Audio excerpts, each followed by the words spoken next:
Yes,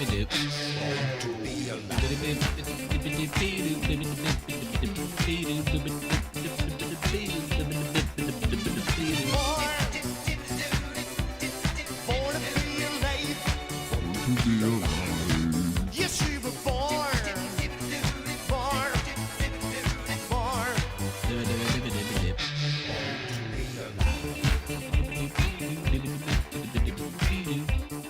to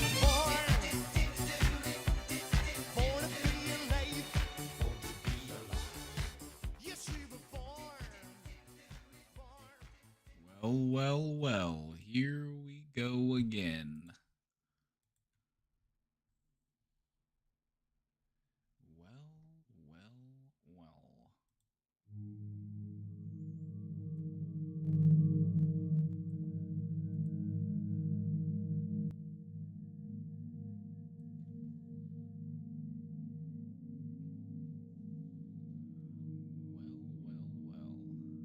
Well. Well.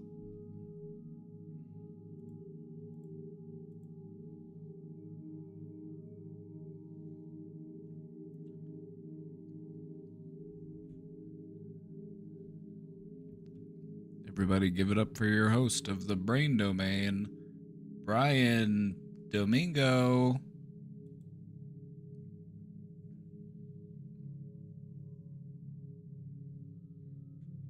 Hey everybody, it's me,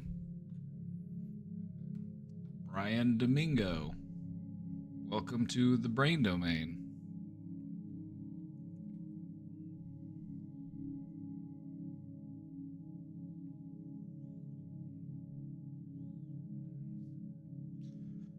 Welcome in, everybody. Welcome. I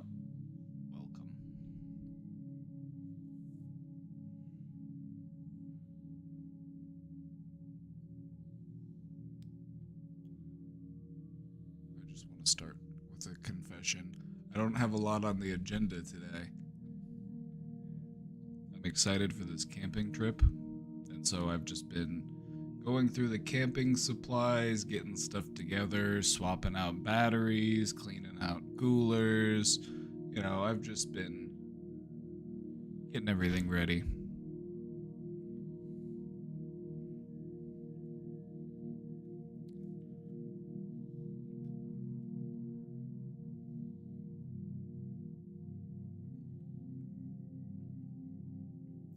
So if we are in the mood for a presentation today, we're gonna do a rerun. We'll do well, for some of you it might be new. The good thing about the presentation library is there's all sorts of stuff to do. It's always nice to revisit one, especially if it was a real banger.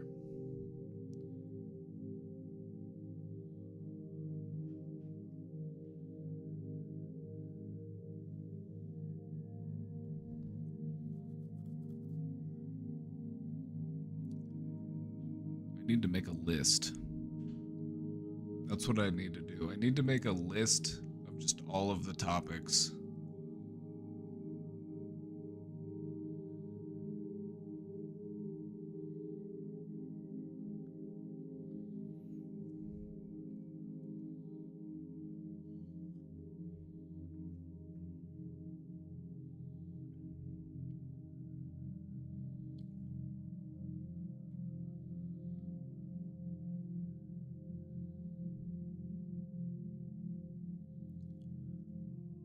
Also, what I want to do is I want to redo a lot of my older ones. As you can see, we've updated the style, the formatting, made them a bit more readable.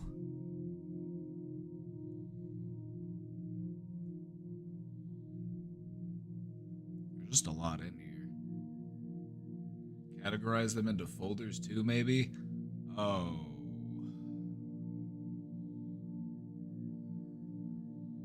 Now we're talking. 5, 10, 15,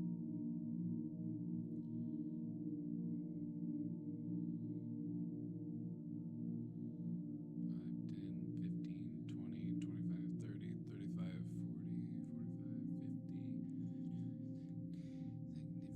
65, 70, 75, 80, 85, 90, 95, 100, 105, 110, 115, 120, 130, 135, 140, 145, 150,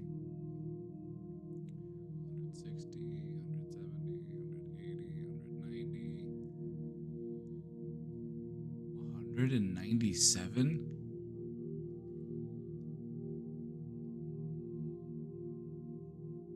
You know what this means? We're gonna need to do something special for number 200.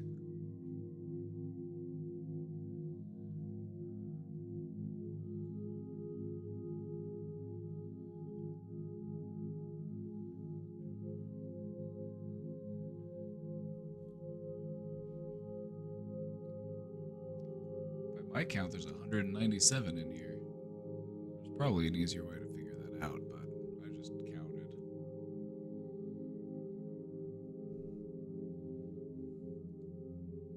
That means in 3 more presentations, we'll be at 200.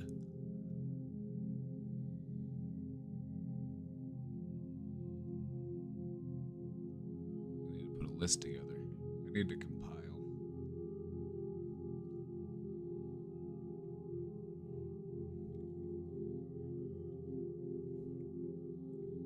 If we were to do a rerun today, I'd probably want to do something from earlier this year. But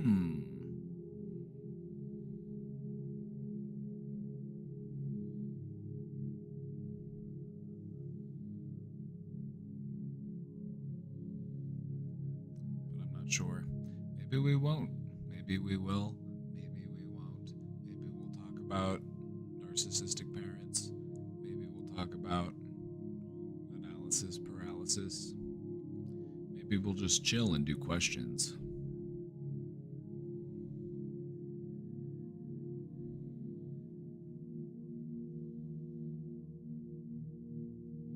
Your 200th will have to be about the geopolitics of Turkmenistan. We've been waiting patiently. True. I always tease about just how educated and familiar I am with the geopolitical history of Turkmenistan. It's something I just, I really just need to put my money where my mouth is. Have you ever done one about loss of / regaining identity? The topic has probably been mentioned,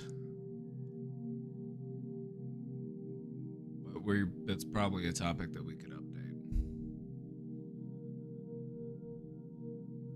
I had this old presentation called Who Are You? Like, who are you? Not who are you, but who are you? And it was all about the South.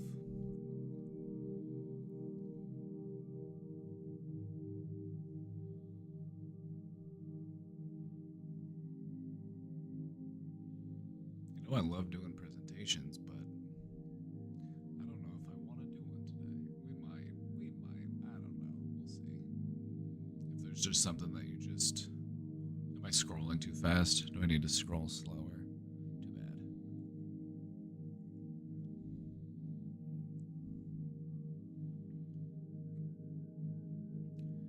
Radical acceptance.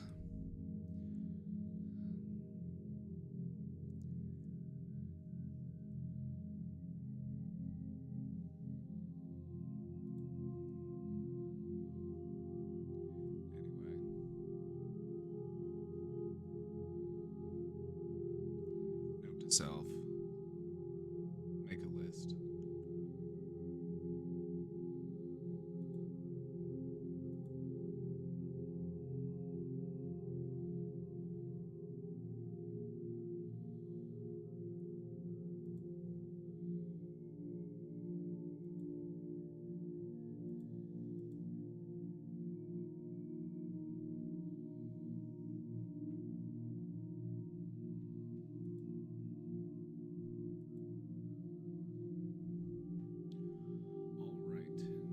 So the plan for today, we've got the question box open, so feel free to drop as many questions as you'd like.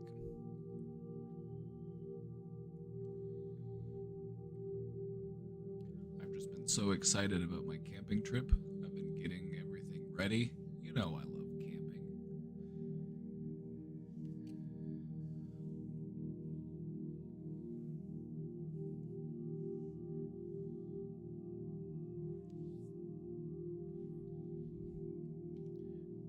We're floating down the river. We're renting a raft. So I had to get the floaties, I gotta get the coolers, gotta get everything. Gotta get it all. I've got it all packed up and sorted through.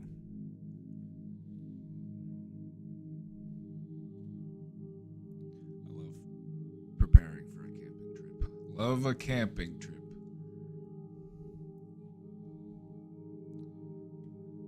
Do any of you like to camp?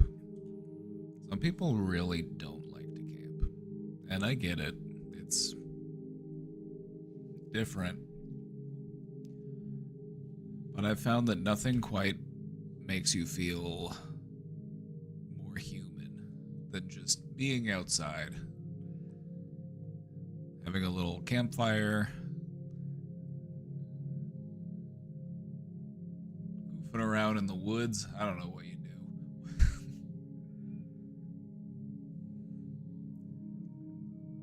Listening to the birds.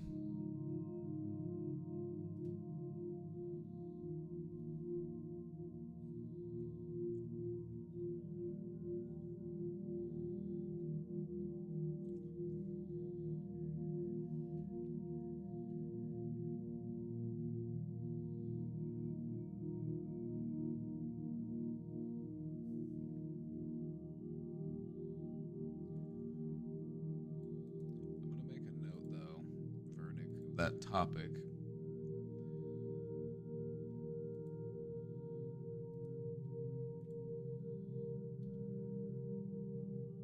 If you ever have an idea for a topic that you'd like to see covered, we have a channel here on the Discord, the Stream Ideas channel, and you can just plop it right in there. Also, I finally got one of these things, a little tag thing.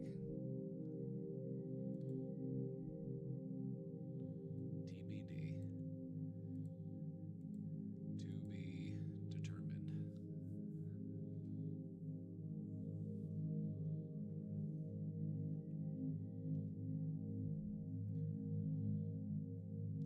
Anyway, we've got a question here in the box. Let's take a look. A little bit about loneliness.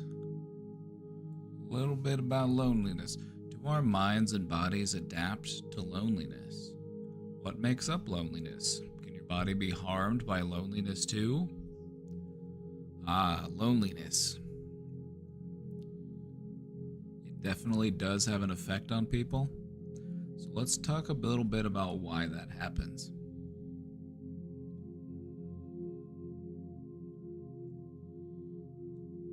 As biological organisms, we want to survive, and part of what our own evolution has done has encouraged us to cooperate and work together with other people.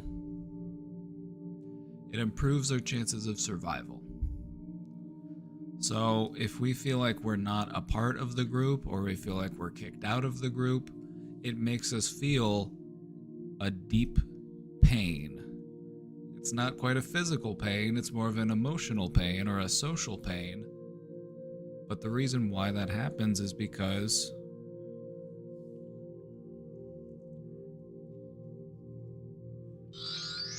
our evolution, our biology, it wants us to get along.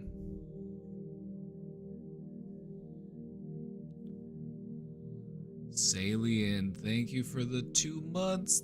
Thank you. I might as well be subscribed considering you're helping me as I work on my clinical mental health care certificate courses. Yeah, I mean, honestly, underrated use of the question box. I've had people ask questions in here that I'm pretty sure were just questions from their homework. That's fine too. I don't mind. On your psychology degree, if you've got any homework questions, just let me know. I'll take a crack at them.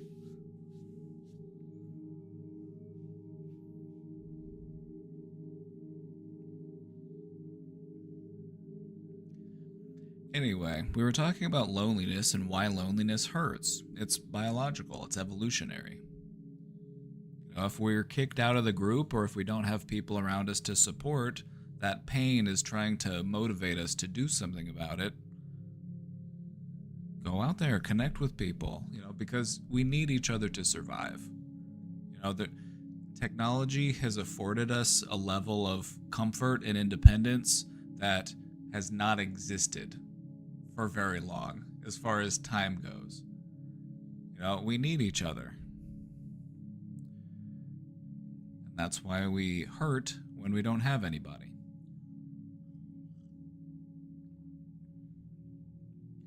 Our minds and our bodies can adapt in a way, but the pain doesn't really fade. You might be able to learn the new stuff that you need to do to better take care of yourself. Maybe you can learn how to source your own food, build your own structure, sew your own clothes. You can handle all of that on your own. And so that is your brain adapting. That is your body adapting. Learning new skills. And that's something that we have to do in order to adapt to loneliness. We have to learn how to function without other people. Now you're probably starting to see where that balance might be. We want to be able to be independent. We want to be able to source information and learn stuff when we need to. We want to be able to figure things out on our own when we have to, but we also want to have people around that we can turn to for help when we need it.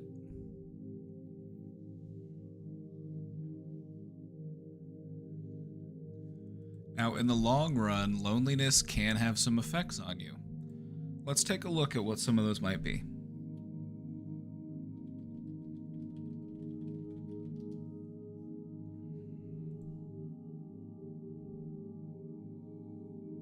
Loneliness is something that psychologists have been studying a lot in the past few years because loneliness has been on the rise. Even though we're more interconnected now because of high-speed internet and social media and all that good stuff, we're getting more lonely. We are more interconnected, but simultaneously more disconnected than we've ever been.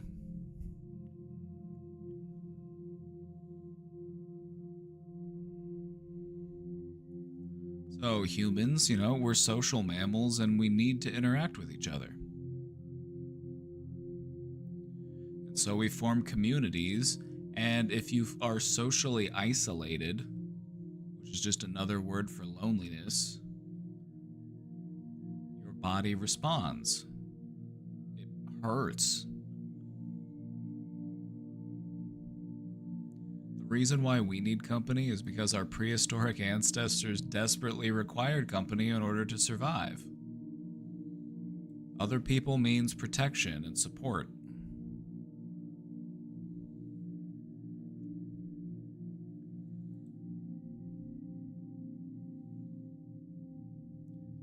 You gotta remember, we're running on Ice Age hardware. Our brains still think we need to be surrounded by others to survive and thrive. I still believe that to be true, even though our brain might just think that we need it. I think it's still true. It's good to have people that you can depend on. It's good to have people that you can turn to. It feels nice. It makes you feel safe and comfortable. Feeling like you're not alone in all of the challenges that life will present for you. It feels nice. It feels nice to have people backing you up.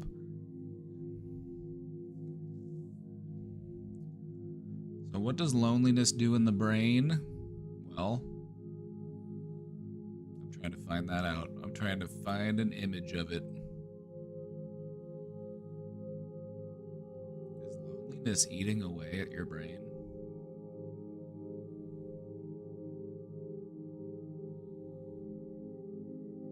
According to this research, loneliness can cause brain shrinkage in certain parts of your brain.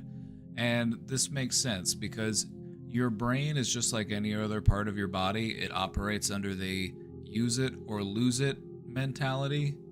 And so if I'm not actively using those parts of my brain, that it will be redirected elsewhere. We will redirect those resources. And so if you don't have regular social interaction, the social centers of your brain might literally start to shrink.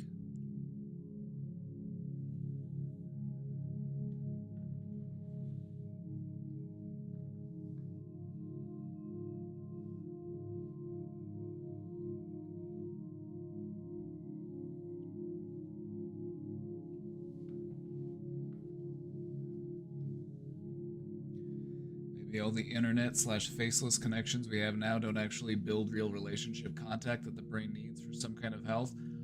It's like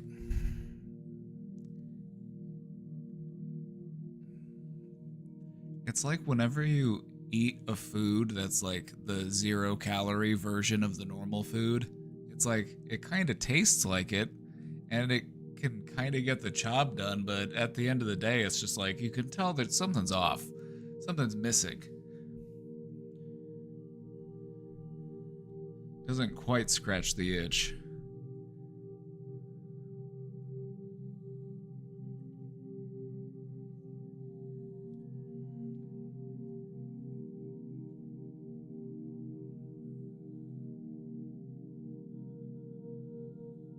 The way that they found this information was by doing brain scans on a bunch of old people. Because, as it turns out, old people are also some of the loneliest people.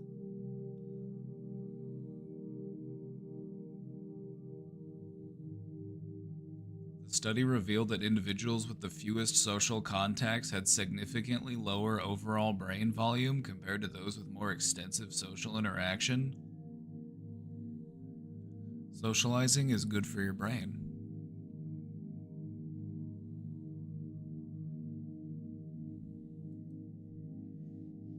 Having friends is awesome. I highly recommend it.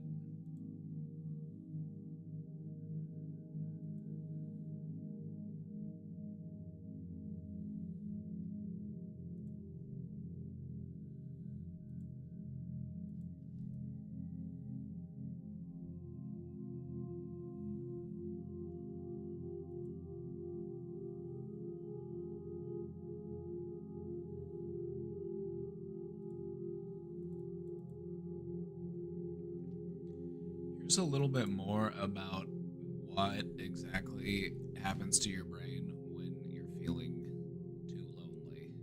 Here are some of the long-term effects. It can actually speed up memory loss and confusion. What do we normally associate? Alright, what do we normally associate as you're getting older, you're experiencing memory loss, and you're getting confused? We have a word for that.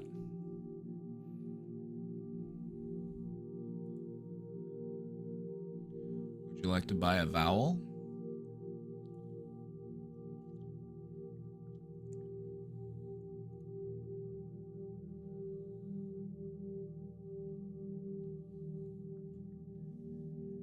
I will not be giving you my email address because I'm old and I've forgotten it.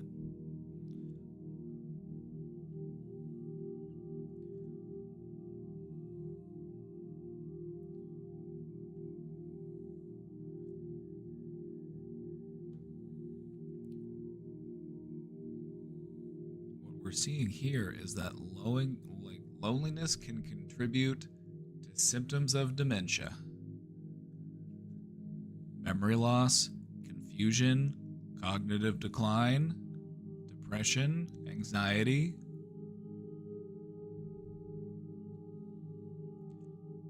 It also inhibits your BDNF. This is your brain's, repair function. Being lonely literally makes your brain heal slower. So this is for everybody out there who's like, I'm going to do it all on my own. I just want to let you know, you're unintentionally handicapping yourself.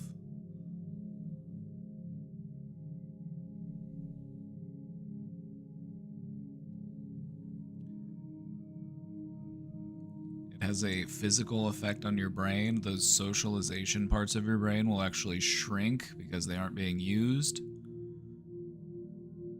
It increases your cortisol, and that excess cortisol can actually damage your learning and memory centers of your brain.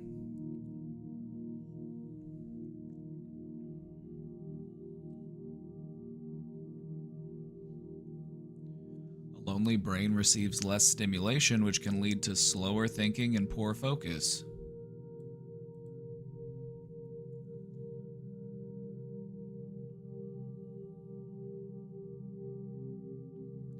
If you ever feel like, you know what, maybe I deserve to be lonely or I'm okay with being lonely, just remember this. Billionaires, they want you to feel lonely because they want you to have all of these symptoms, because all of these symptoms plays right into their plan. They want you lonely.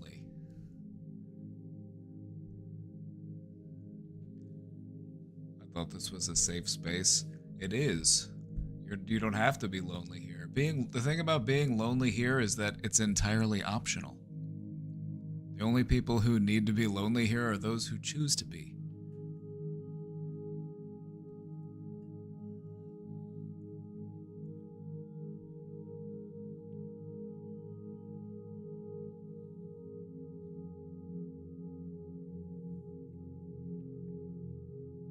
I can't help but feel like there are powers that be within, our social structure that want people to be lonely just as a means of further exploiting them.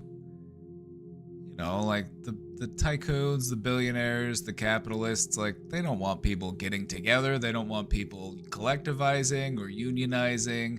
They want you isolated. They want you lonely. So don't give them what they want. Tell them to go fuck themselves and then go hang out with your friends.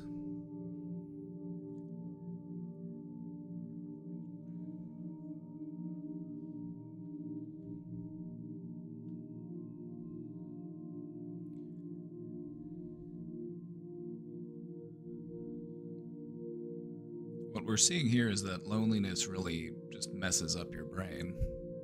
The good news, though, is that neuroplasticity exists and your brain can heal itself. So if you're hearing this and you're like, oh no, I've been too lonely for too long, my brain is damaged, fear not.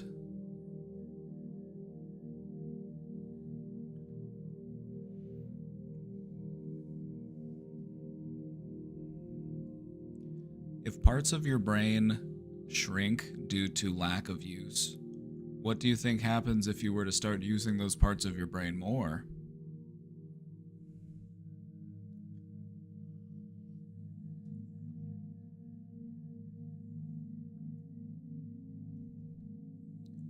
The damage that loneliness does is reversible, but the sooner you intervene, the better. Whenever you get to be old, whenever you see a lot of this damage in older people, and these are people who have been lonely for decades.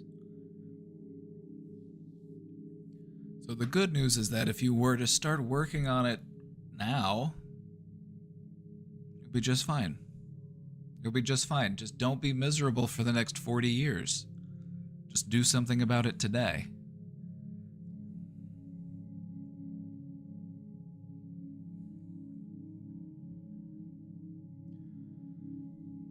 The best time to plant a tree? 20 years ago. Second best time to plant a tree? Today, my friend.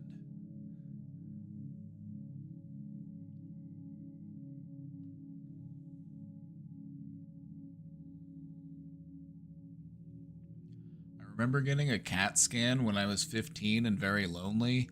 The doctor interpreting the results telling me they were consistent with depression. Trying to tell my mom about it, she responded, "What are you, a fucking cat?" Needless to say, the loneliness stuck around.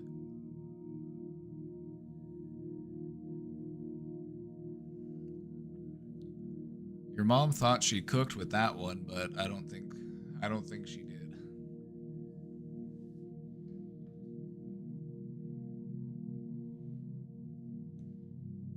They ordered a CAT scan to see if you were depressed?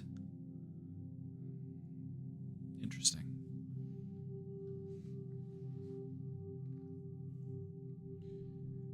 Or did they order a CAT scan for something else and then they're just like, oh, yeah, by the way.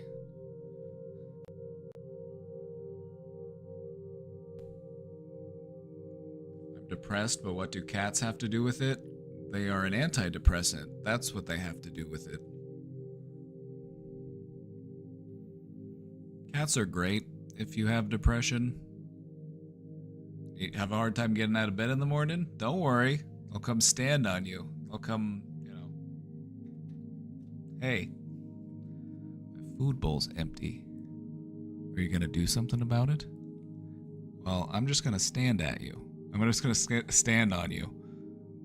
And if you don't get up, maybe I'll nibble on you. Maybe I'll just...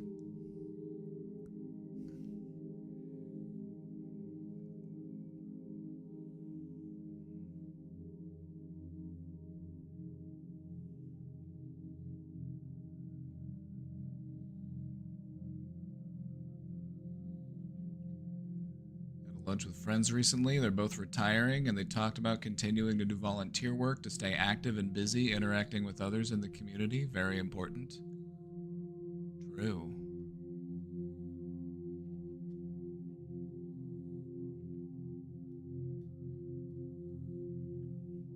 True. Can't let loneliness win. The thing about loneliness winning is, it can be easy for loneliness to win because all you have to do is nothing.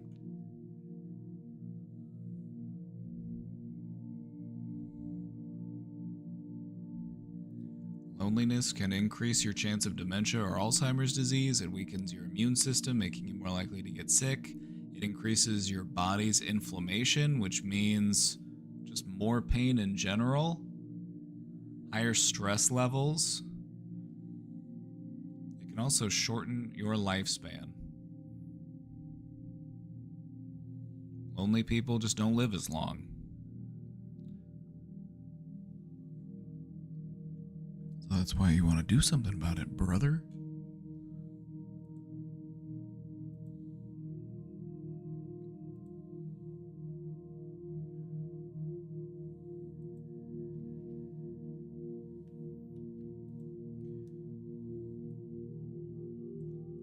Lately, I keep circling around this thought. How did everything come out of nothing? I know physicists say that asking what happened before the Big Bang doesn't really make sense, but it still messes with me 24/7. The fact that anything exists at all, that I exist as this weirdly self-aware little speck in the universe, just feels surreal. Like, how are we even here? Why is there something instead of nothing? I'm not looking for answers, obviously, LOL. I'm just wondering how you personally sit with that. The way that I personally sit with it is that I am not I am not of the universe. I am the universe. Everything that exists within the universe is a part of the universe. So that when I look out at the universe, I am the universe understanding itself. What existed before the Big Bang? Maybe even the universe doesn't know. The universe doesn't even know. It's trying to get us to figure that out. That's what we're here for. That's what we're here for. We are the universe experiencing itself.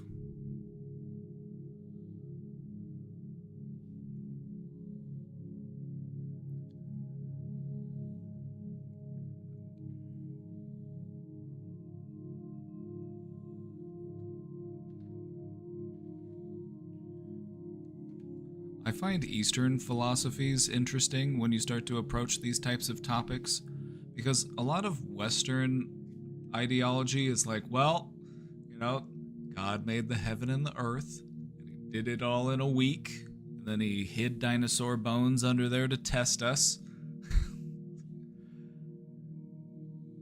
But there are other philosophies, there are other ways of looking at consciousness, at the universe, at creation, and seeing it a little bit differently.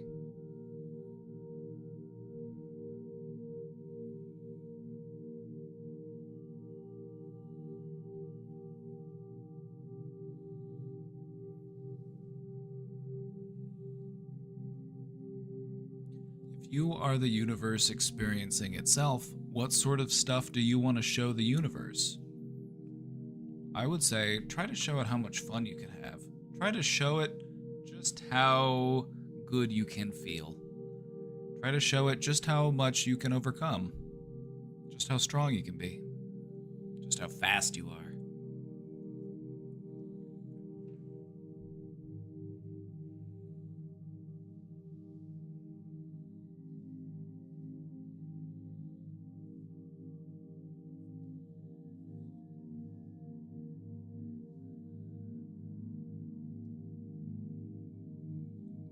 Story of Krishna. Yeah, there's some pretty interesting portrayals of how the universe was formed in some of the Eastern philosophies. I'm kind of into it.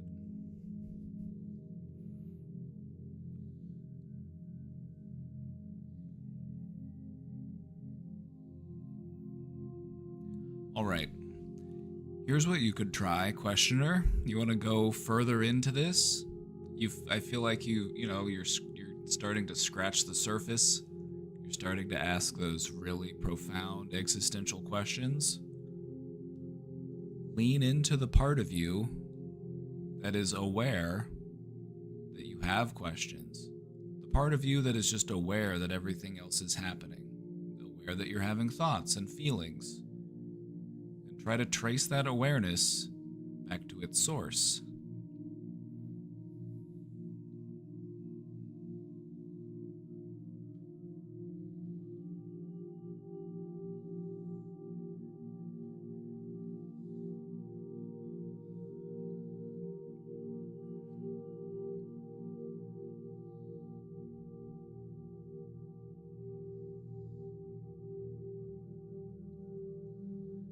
Why does increasing awareness feel painful for a lot of people a lot of the time?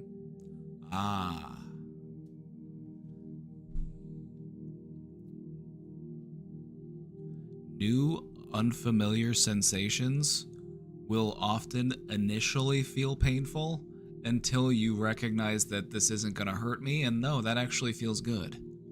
It's one of the ways that our bodies will, try to protect themselves. Have you ever had somebody come up and they maybe they give you a shoulder rub and it might startle you at first and you're like, oh, who's that? Who's touching me? And then they're like, oh, okay, actually that feels nice. It's like the pain impulse.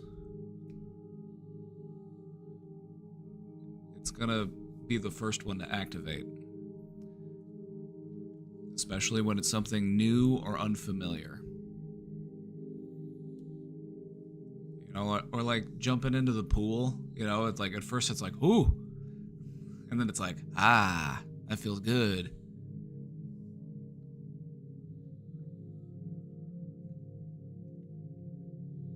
But what I really like what you've asked there, because it's a really important thing to recognize. Pain is the price of freedom.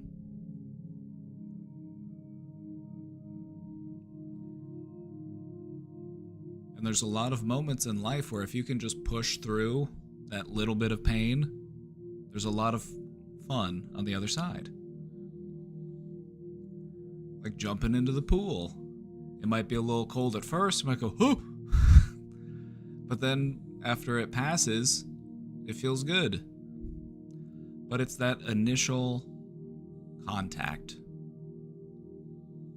We're reluctant, we're anxious. We're not sure if we're going to like it or if we're going to not like it. It's why we don't try new things. It's why we don't try new foods. It's why we don't try to open up to a new perspective on ourself or on our life. Because it hurts. And so we avoid it because we don't want to get hurt. But when we live like that, when we live in such a way that we're constantly trying to avoid hurt, that's just us living with more hurt. We're living a life that is centered around pain. But if you can relax into it, then you can get through it.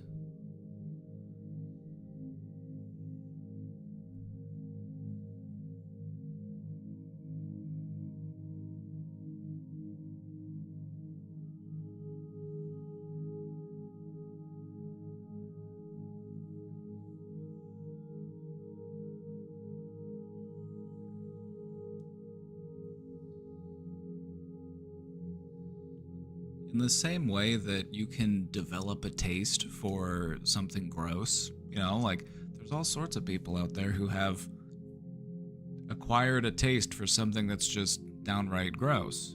People who like to drink scotch and smoke cigars and, eat boot leather, those types of people. They're like, this one tastes like old rotted wood. Yeah, very good. Love the way that feels on the palate. I love the burn of it. That acridness. Tasty.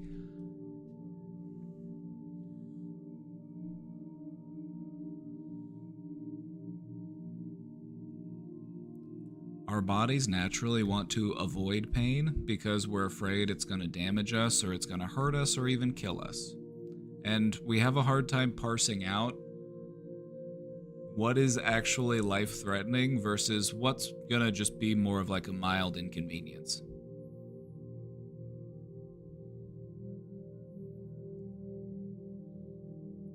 There are some pains that if you just push through them, there's a whole lot of joy waiting for you on the other side. There's a whole lot of freedom waiting for you on the other side. Because when you do push through a pain, you don't have to worry about that pain ever again. You've conquered it. But if you live life avoiding it, then it's always going to bother you.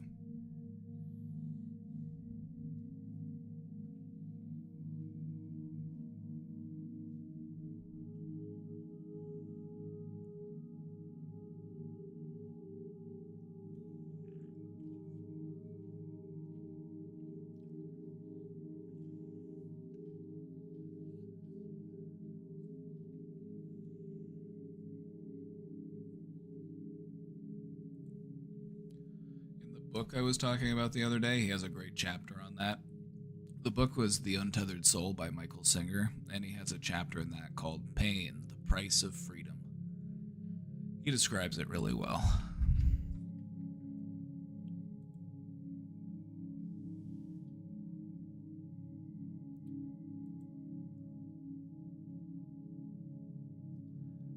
I'm starting to have more of an awareness of certain patterns of my mind that might not be helpful. That's good. That's a win.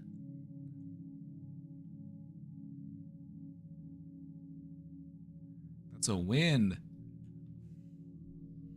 I hate how the depressed parts of me want to disagree, like shut the fuck up. Instead of telling them to shut the fuck up, now, there might be some holdouts that you just have to tell to shut the fuck up when it comes to like, overcoming those parts of you. But there are going to be some parts where it's going to be like, you don't want to tell them to shut the fuck up. You just want to be like, shh, shh, it's okay. It's okay. Shh. Like you're calming down a frightened baby rabbit. Like, shh, it's okay. Don't worry. It's all right. Now, there will be some parts of you that it's just like, okay, shut the fuck up. Like, that's unhelpful. Like, get out of here with that. Like, I get it. I get it. But there are other parts of you where you want to be more compassionate and just be like, especially if it's an old wound. The thing about old wounds is that whenever that pain gets reactivated, it has a way of making you feel like you're right back there, like you're that same age, like you're however many years old you were.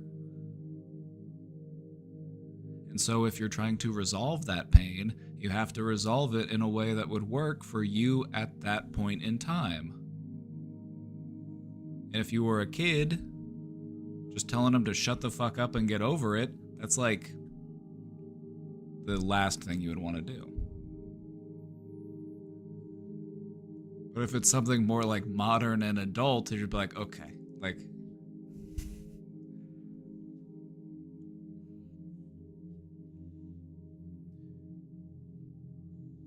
there's going to be times for compassion, and there's going to be times where you need to give yourself a kick in the butt. And I'll leave it up to you to figure out which one of those are which. But if you'd ever like to talk about it, let me know.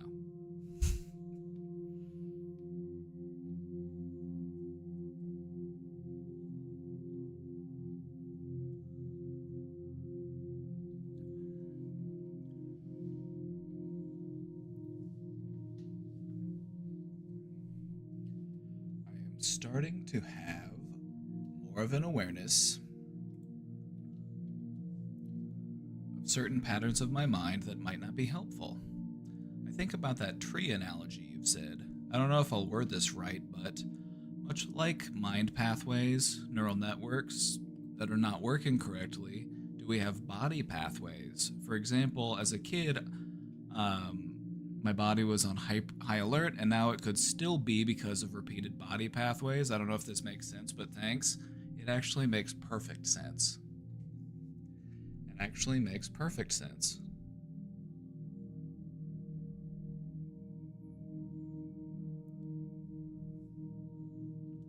You form pathways. This nerve hits this nerve, which hits this brain cell, which activates this chain of brain cells, and that's how your body forms memory. That's how it processes experiences. And so no, you're definitely onto something, and you're becoming more aware of your own pathways, and you're recognizing the ones that you've outgrown. You're recognizing the ones that no longer serve you, and that's how you actually change them. You pop the hood open, and you're able to see all the wires, and you're saying, "Oh, this is a tangled mess. Let's organize this a little bit."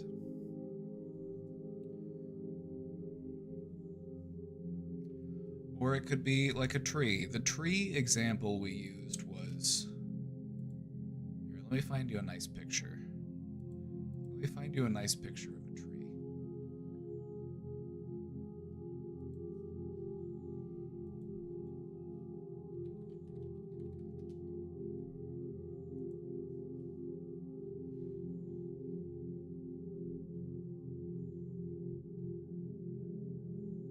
First, I want to show you a picture of a brain tree. Your brain works kind of like a tree.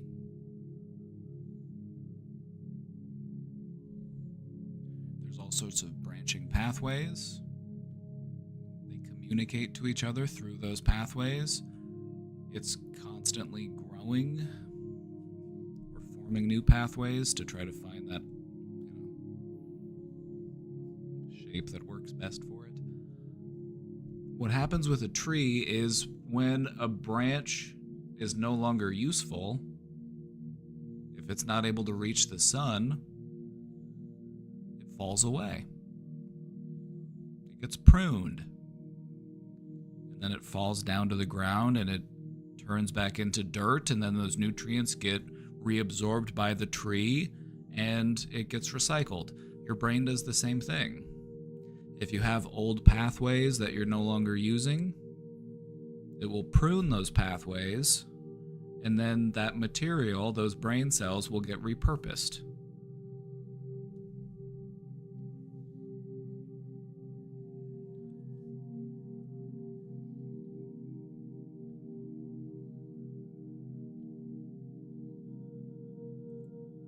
The thing about our brains is that they're constantly doing this, just small little changes all the time. Maybe a brain cell here, a brain cell there, a couple of brain cells there. Your brain has billions and billions of brain cells.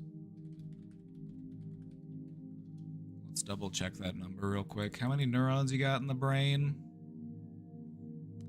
86 billion, approximately.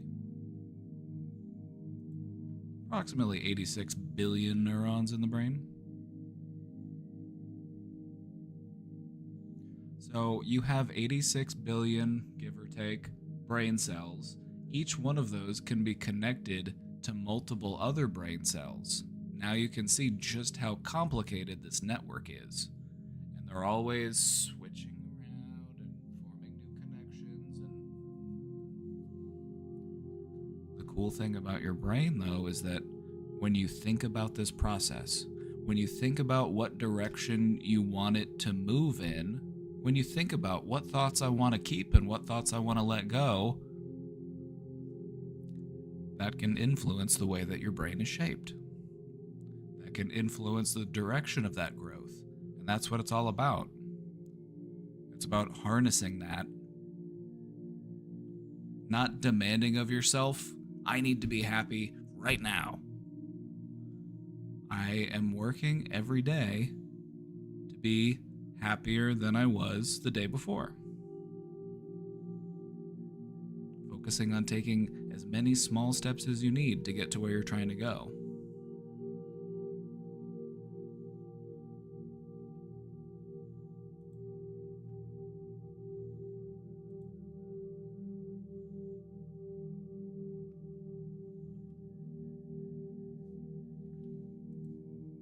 Anyway, that's a W. That's a W for the awareness. A big W for the awareness. What you've done is a really important part of cognitive restructuring. That's a nice term for it. You're identifying which of these pathways no longer serves me. You know, maybe it's an old fear loop, maybe it's an anxiety spiral, maybe it's a trauma response, maybe it's something that I learned when I was young and I've outgrown it.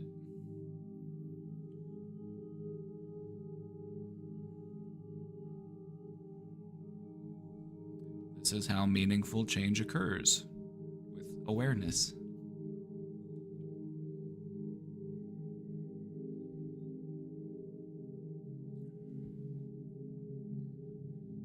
Two hearts makes a W. You know what else makes a W? Two L's.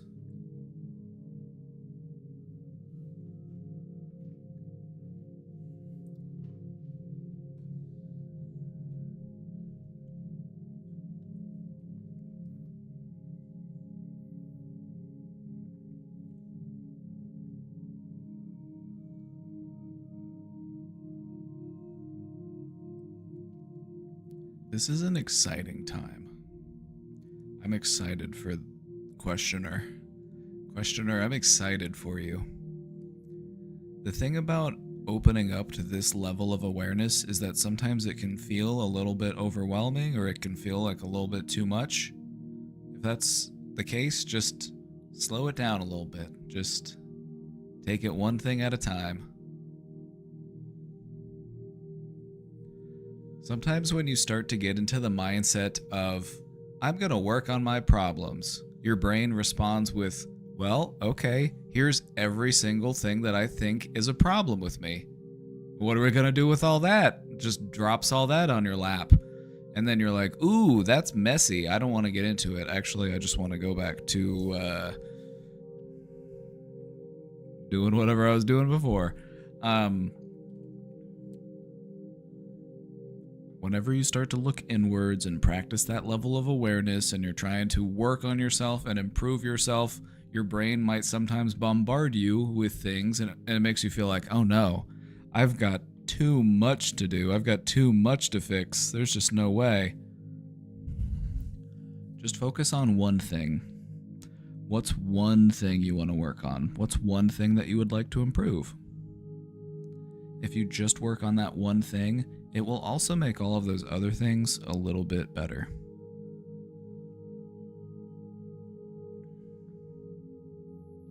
So just work on one thing at a time, and then do that until you're done.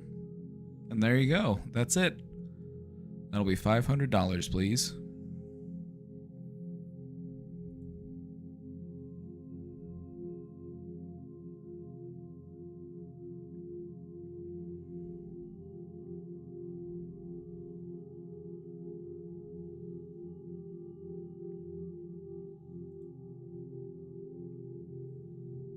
How many U.S. Constitution pocketbooks should I buy? They're $2 each, to give to friends/coworkers during a time when so many of our basic constitutional rights are being threatened. I don't have a ton of connections, but I feel like having access to such a basic document could help people. I got this idea from an interview with Bill Nye where he whipped out this bad boy and was like, oh, what's that? And I found it. You found the little pocket constitution? Well, you should definitely get one for you. As far as how many you should get to hand out, that's going to be up to you. That's going to be up to you. That's your call. It's hard to get people to read these days, you know what I mean? It just feels like every day that goes by, it just gets harder to get people to read. Now, maybe if you were to send them a TikTok of you dancing while also explaining which of their constitutional rights are being violated, maybe then they'd get it. Maybe if you were just like, the 13th Amendment actually didn't outlaw slavery. Slavery still exists. You know, maybe that's what it'll take for people to get it.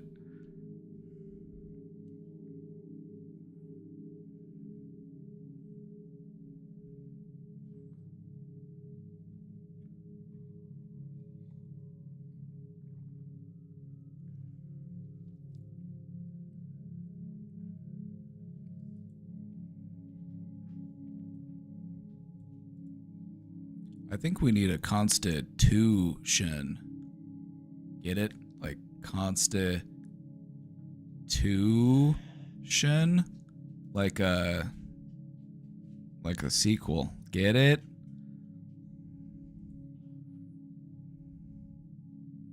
We need a new one, and we need it written in Gen Alpha brain rot language.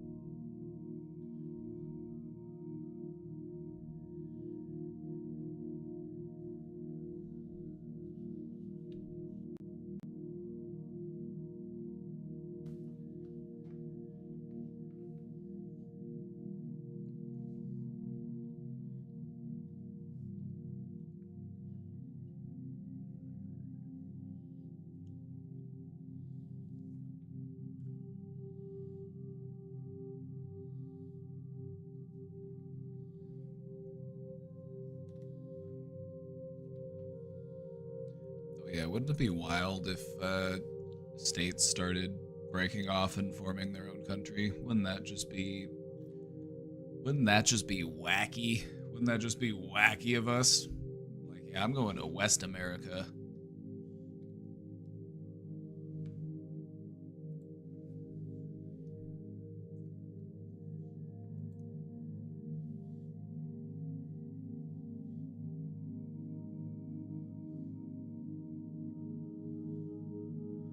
Honestly, updating the vocab on the Constitution would be a useful tool to increase people's grasp on what a centuries-old document says. That's what I'm saying. It's like if you have you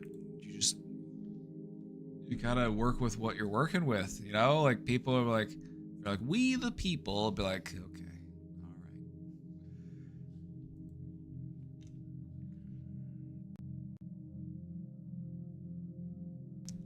We have to work around the brain rot.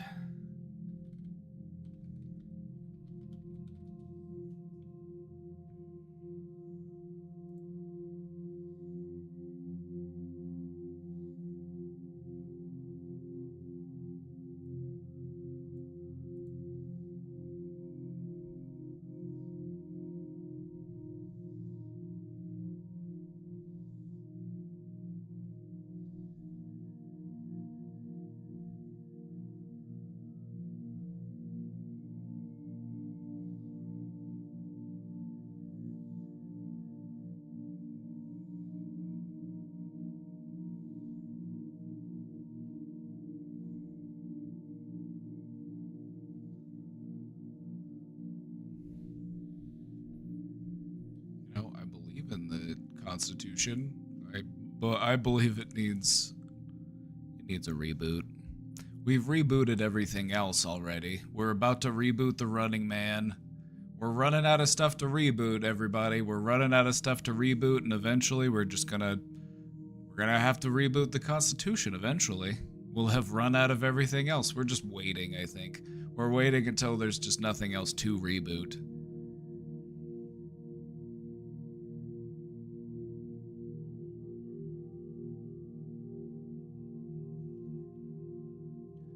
Oh, I remember having to read Shakespeare in high school and it sucked. It's like, I don't get, like, what's the point? Like, Like,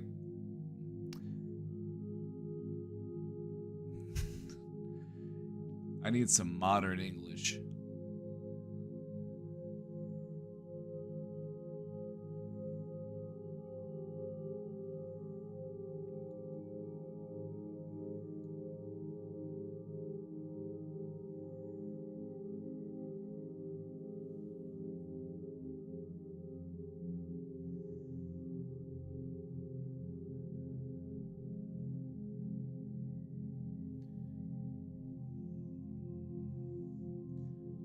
Questioner, what I would do with the pocket, if you were to get some pocket constitutions, I would just maybe get a couple and then just carry one around with you. And if the constitution ever comes up in conversation with people, and you can be like, actually, I have a copy of it right here. And then if they show any interest in wanting to keep it, you can be like, go ahead and take it. I've got extras. That's what I would do. I wouldn't just walk around with a stack of them to like hand out to people. They're probably just going to throw them away. But if you happen to have one with you and somebody shows interest, and then you can be like, yeah, you can keep it. And they'll be like, oh, neat, thank you. You know, it'll help you to actually make sure that the person you're giving to wants it.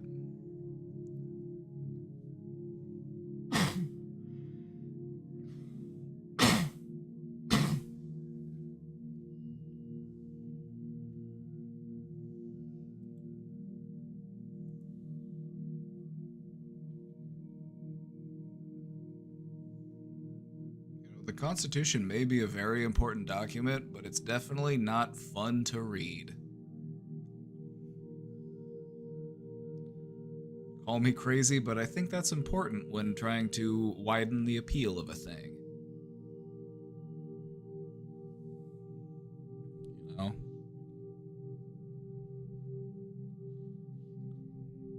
To exercise exclusive legislation in all cases whatsoever over such district not exceeding 10 miles square as may be by secession of particular states and the acceptance of Congress become the seat of the government of the United States, and to exercise like authority over all places purchased by the consent of the legislature of the state in which the same shall be for the erection.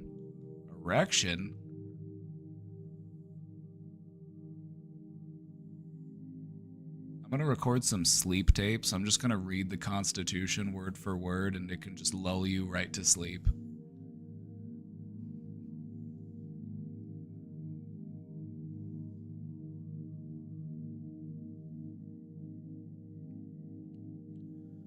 One of the big problems with the Constitution is it basically reads like a legal document, and if you've ever read a legal document, it sucks. Not fun.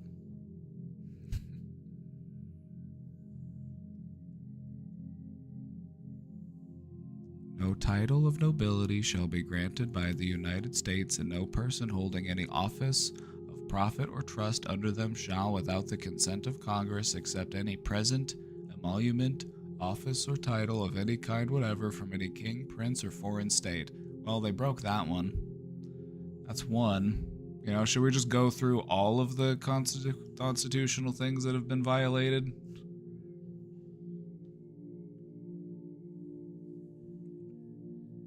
Call me crazy, but the POTUS should probably know what the Constitution says and is about. Donald Trump can't read this. It's not in 140 characters or less. He just wouldn't get it.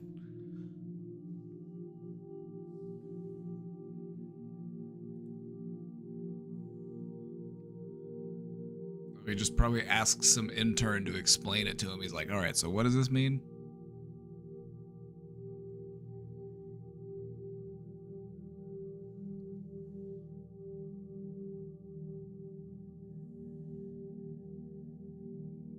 Republican erasure of the framers' use of the word erection. It's there. It's right here. Yep. Right here.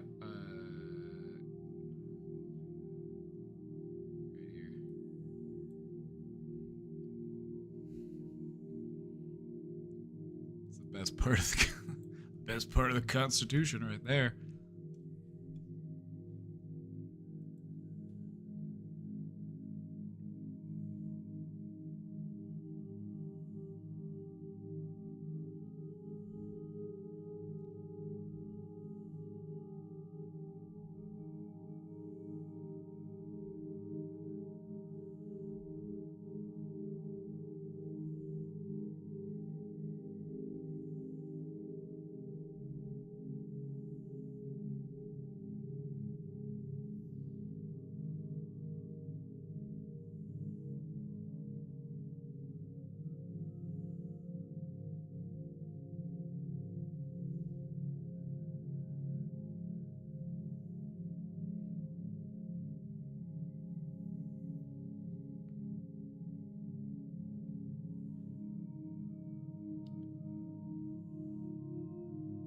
I think we need to streamline it a little bit because if I'm being completely honest, I feel like many of our legislators and many of our elected officials are just too stupid to actually know what any of this means.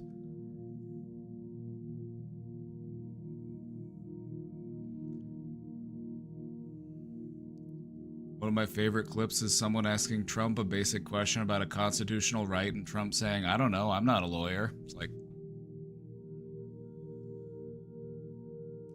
be fair, I mean, as despicable as he may be, he does sometimes cook. You can't deny he does sometimes cook. My favorite response, though, let me find you the video. In a similar vein,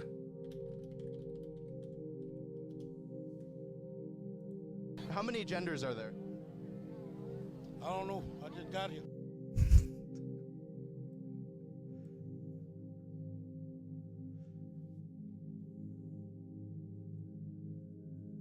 I don't know. I just got here.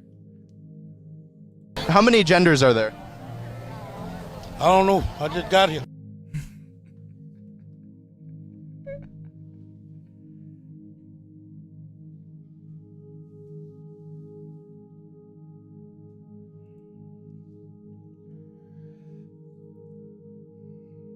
My favorite way to answer a question.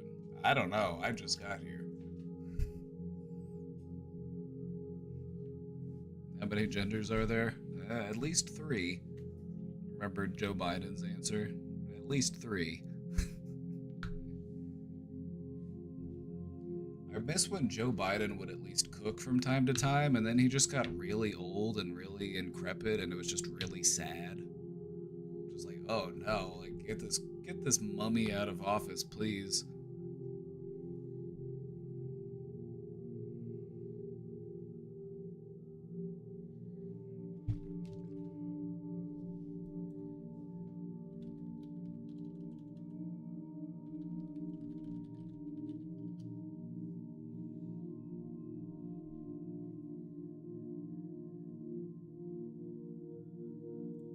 Mercy come and wash away what I've done. I'll face myself to cross.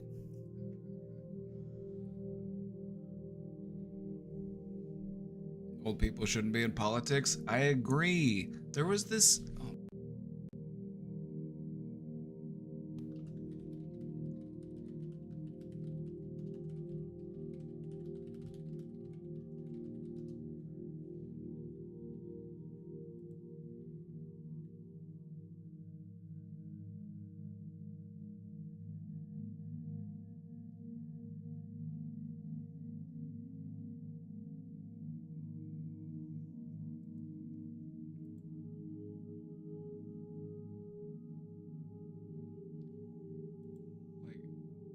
One of the Missouri representatives at the Trump impeachment trial, he was literally just this fat old white guy, just the stereotypical like mental image of a politician, and he just had a bunch of like money poking out of his pocket. He was just literally a cartoon.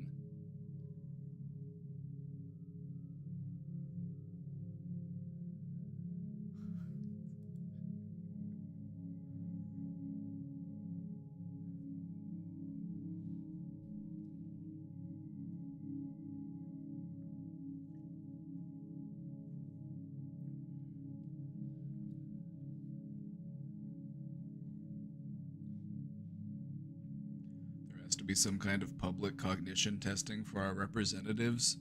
The thing is that there is, but it's just so easy that, you know, just about anybody, unless you had like severe cognitive, like very severe, would.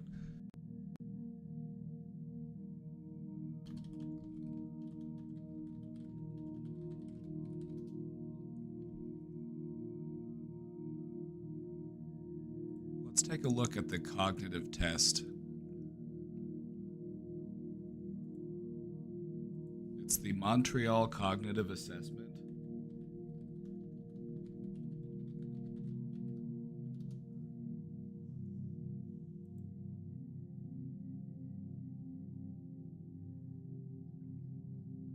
I've got a copy of it for you.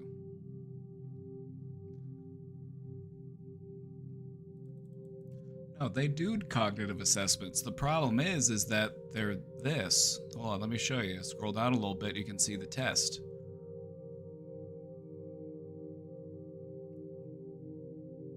Alright, so there's a pattern here, right? It starts at 1, and then it goes to A, and then it goes to 2. So where does it go next? Can you complete the pattern?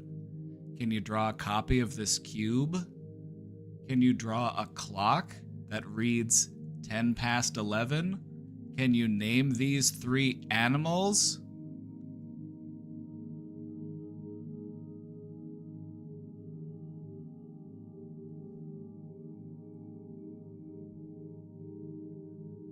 So yeah, we do cognitive testing. The problem is that it's this.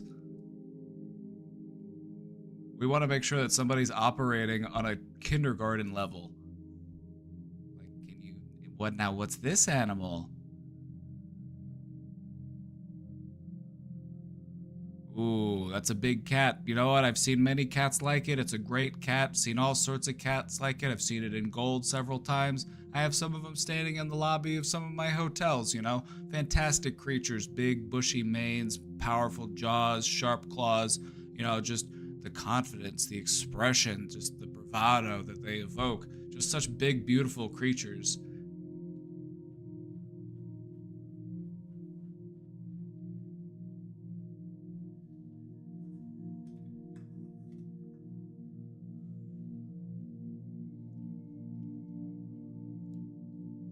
So they also read off a list of words, and then they have you tell them what the words were. They're like, all right, I'm going to tell you a list of words, and then I need you to repeat them.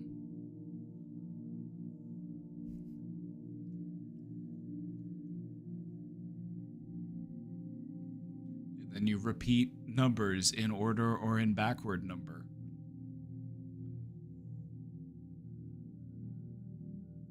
They read a list of letters, and every time you see an A, you have to tap your hand.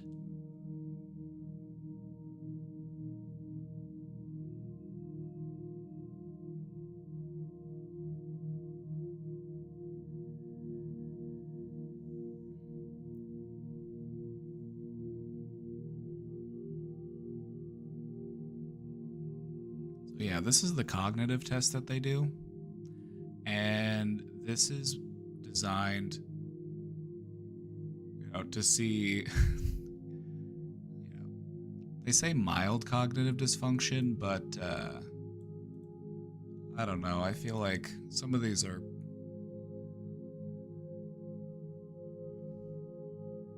I would fail this test. I would ace it, no problem. I would take this test and the doctors would say they've never seen anything like it. They've never seen anybody do so well at the test. They just, you know, they were blown away at my performance.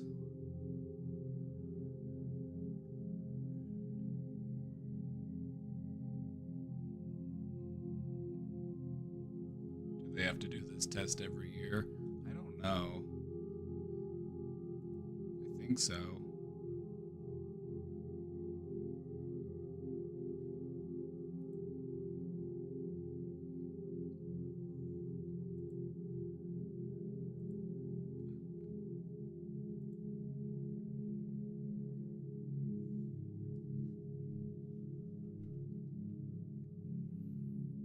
Either way, the sooner we stop electing a bunch of old ghouls, the better off we will be.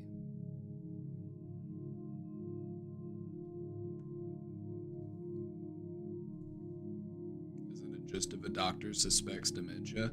Well, basically, you don't really have a reason to test somebody with such a basic rudimentary test unless you do expect there to be something going on.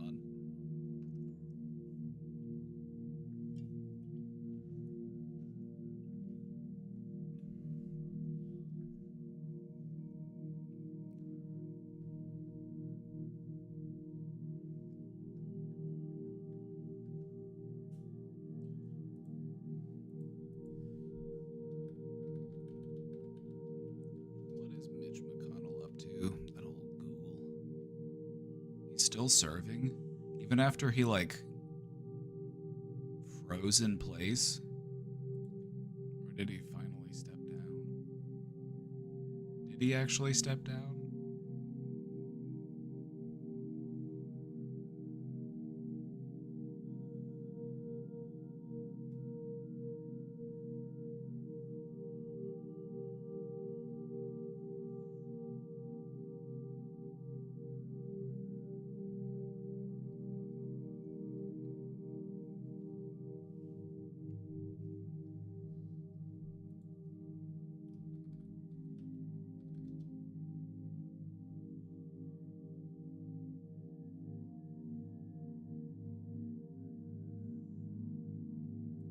Path to finishing the NDA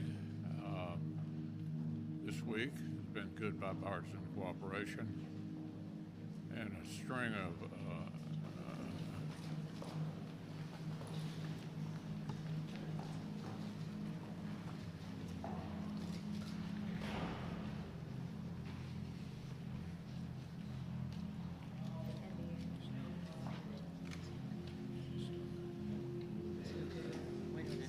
Are you good? Okay, Mitch? Anything else you want to say, or should we just go back to your press? Do you want to say anything else to the press? Go back. Go ahead, John. I'll take a break. Let's go back to you. Go ahead, John. Those handlers in there. Those handlers swooping in. Don't you just, like, doesn't this just feel like elder abuse?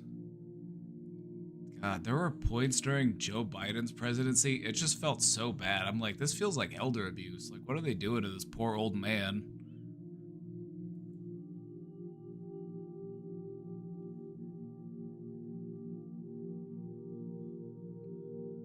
Let these people rest. Sheesh.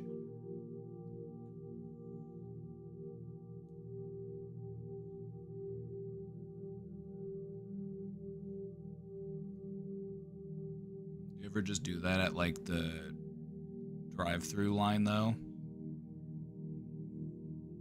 Like we've all been there, right? Like you're just like, can I get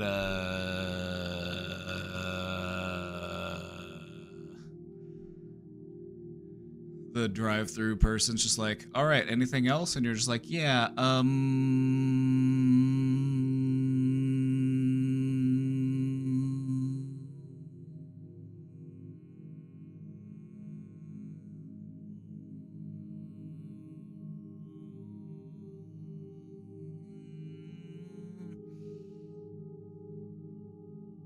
that'll be all. Small seasoned curlies.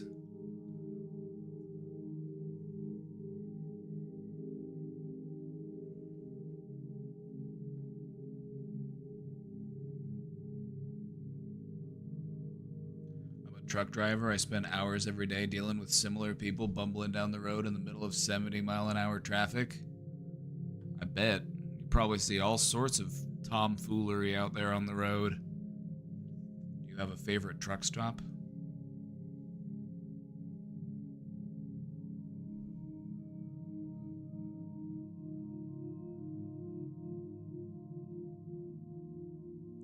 Top 3 favorite truck stops?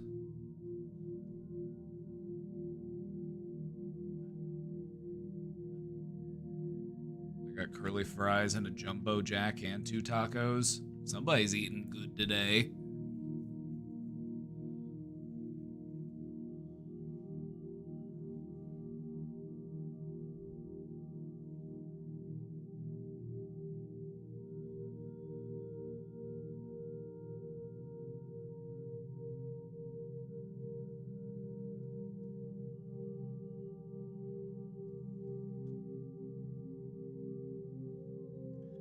Miss Quick Trip since I moved up north. Quick Trip.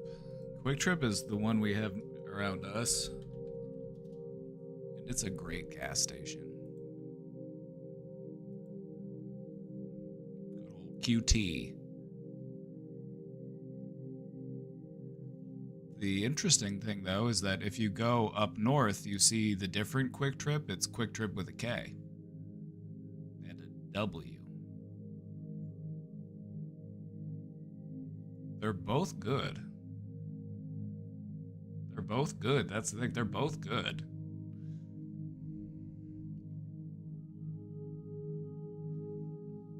Quick Trip Cheeks. Yep, it's true. That's what the QT and Cutie Cheeks stands for.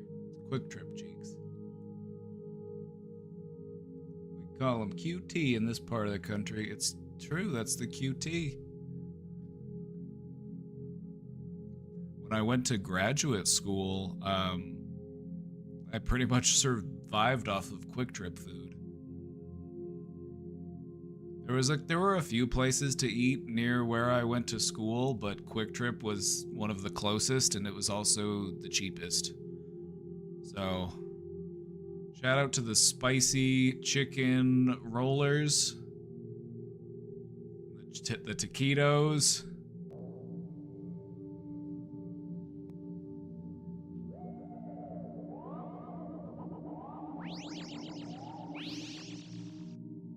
Leftward ho!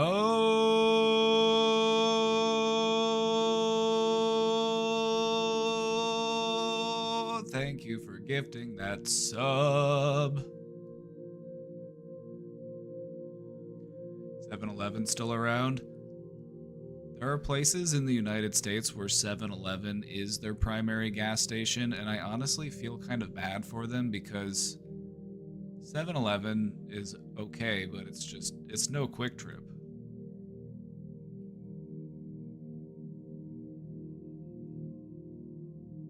The buffalo chicken rollers, my vice. The key with the buffalo chicken rollers is to put them in a bun as if they were a hot dog, and then you have a long, spicy chicken sandwich. That's what I used to do. I used to just make spicy chicken sandwiches out of them. Put some mayo on there.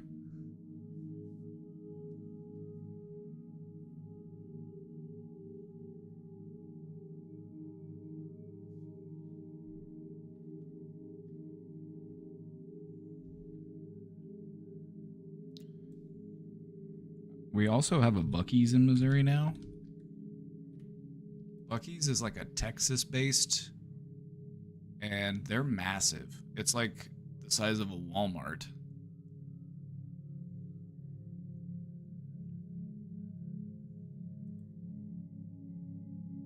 Like, these places are huge.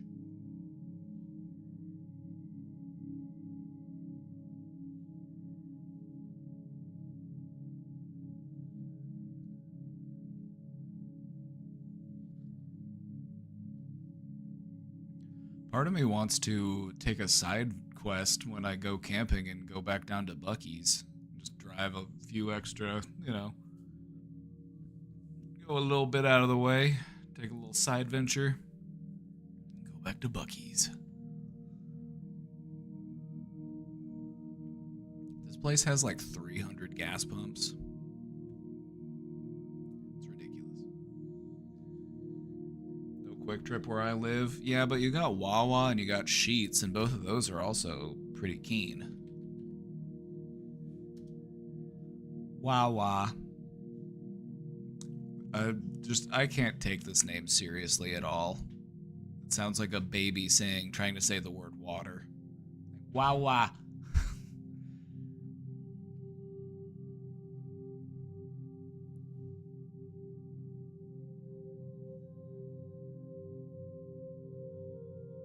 I've been to Wawa. I've never been to Sheetz. I haven't been to a place that has a Sheetz. I always try to go to the new gas station whenever I encounter them. I've heard Sheetz is like top tier though. This place looks like an Applebee's. That doesn't look like a gas station. This looks like an Applebee's. Is this a gas station? This is a gas station, isn't it?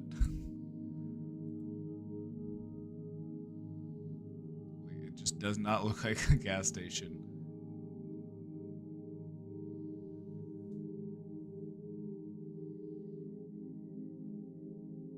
We have neither in California. California mostly just has 7-Eleven, and the 7-Elevens they have aren't that good. You know what really sucks about California is that gas is like $8 and all of the gas stations suck balls. Meanwhile, in the Midwest, the gas is cheap and the gas stations are awesome. Like, I don't know. I don't know. It's just part of our heritage. It's just part of our culture. Gas station culture.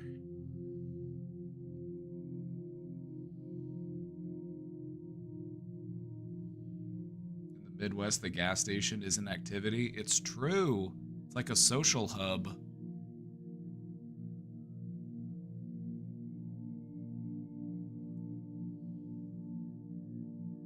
California, there's more things to do / look at. Yeah, like you gotta look out to make sure you don't step in human feces. You gotta watch, keep your eyes on the road.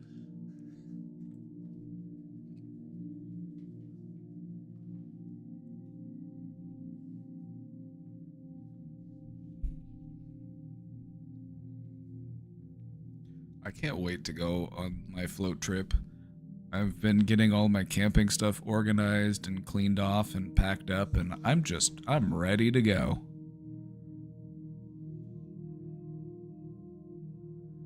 California has the amazing redwoods. California would be great if they just, like,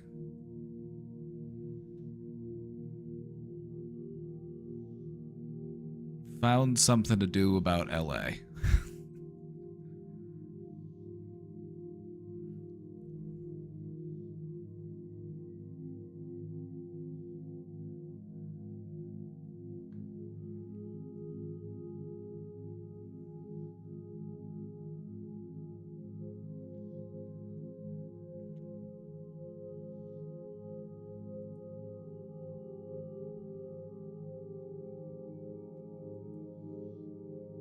They should do like Bugs Bunny and just cut it off and make it an island, just push it out to sea.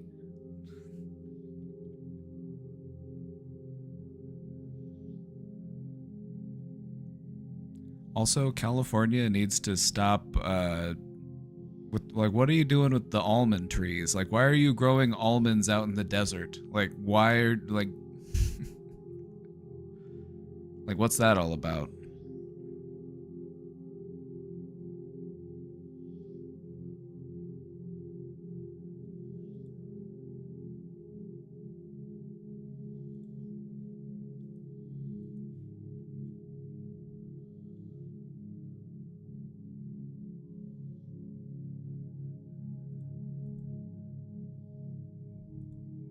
Let's see, do we have any more questions, or do I have to keep talking about gas stations? Well, caught up on the questions, so get your questions in. Otherwise, I'm just going to have to keep talking about gas stations.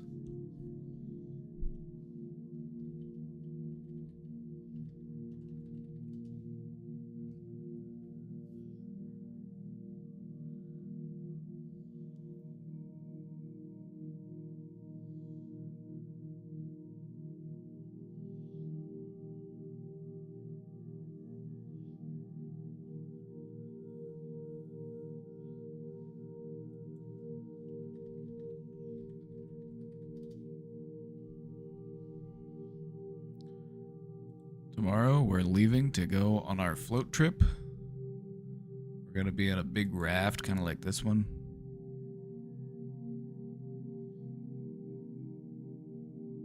And that's what you do. You get a big raft, you put your coolers on it, and then you float down the river.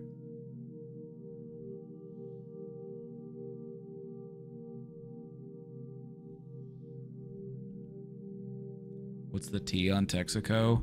Terrible gas station.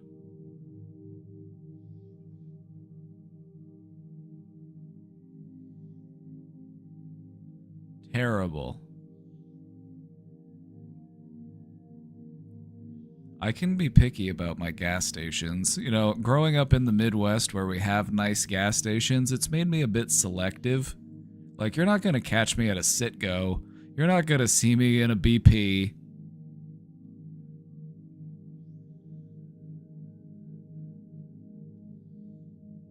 Like Chevron, you can Chevron these nuts. But seriously though, some of these float trips get wild.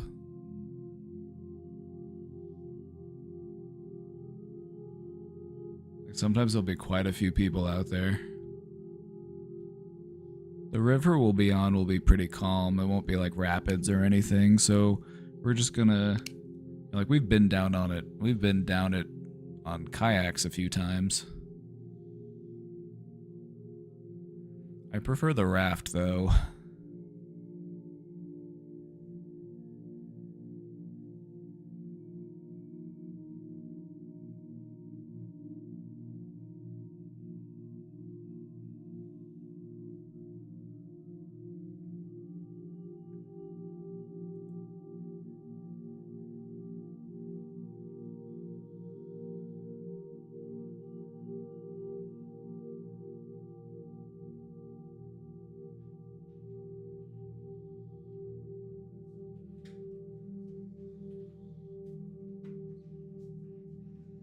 Hey.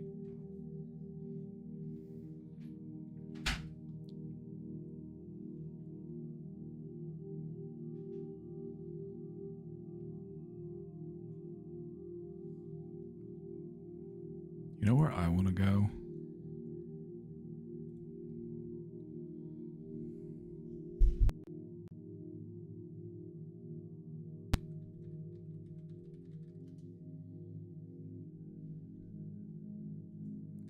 You know what I have a weird fascination with?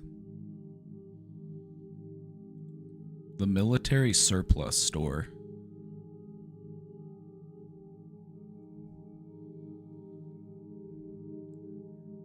I got a sun hat from there. I kind of want to get another hat. Also, you can buy some sick shirts.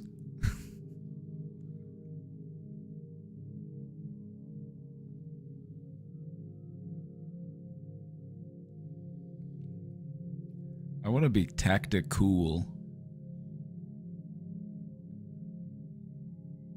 Maybe I can do a little bit of stolen valor while I'm at it. No, I'm kidding. Don't do that. That's bad. Don't do stolen valor. Isn't that so wild when people do that? Have you heard of stolen valor? Has anybody just never heard of that before?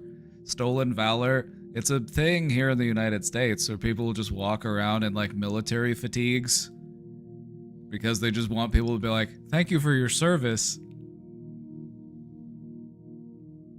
They'll just walk around pretending like they're in the military. This is how you do it. You gotta go to the military surplus store and you can get yourself some fatigues.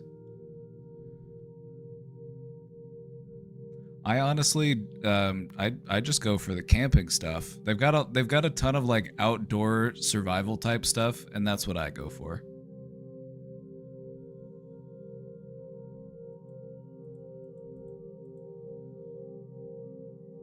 Although honestly,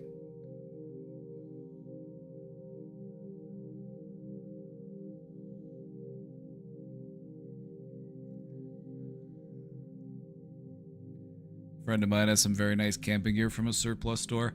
I have a hat that I got. It's like a...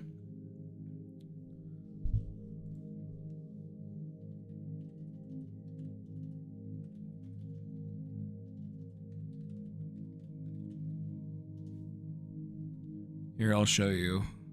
This is literally it. It's hat, comma, sun, comma, hot weather, type 2. It's a military sun hat. I got one from the Army surplus store. The inside tag says hat, comma, sun, comma. You might have seen me wear this hat before. But I just find it so funny because the inside tag just says like hat, comma, sun, comma, hot weather, type 2.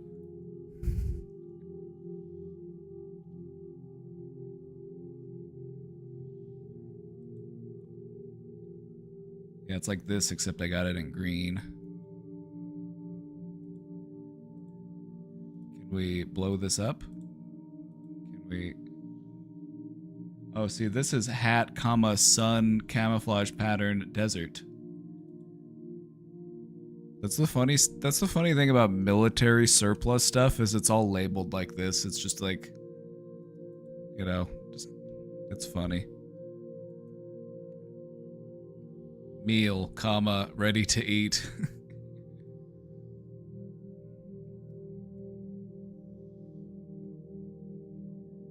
Yeah, I want a couple more hats like this. I have like the camo one. I kind of want a solid green one. Maybe a tan one.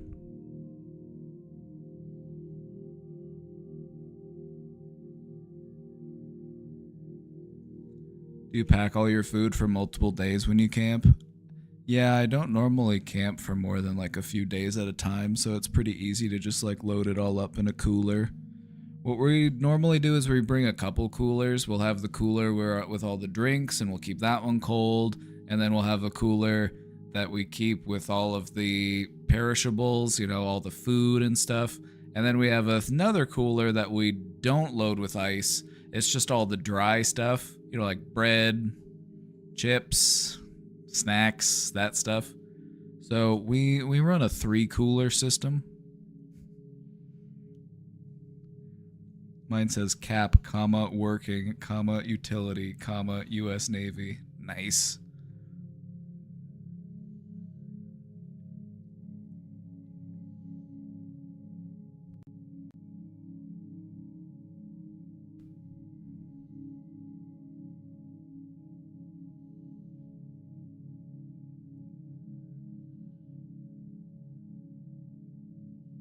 Do you label the coolers military style? No, I just recognize them based on their personality. Like when you have twins. I mean, I have 3 coolers, and one of them's like a hard cooler, and then I have 2 of these like soft coolers. It's like having twins. You learn to tell them apart based on their personality quirks.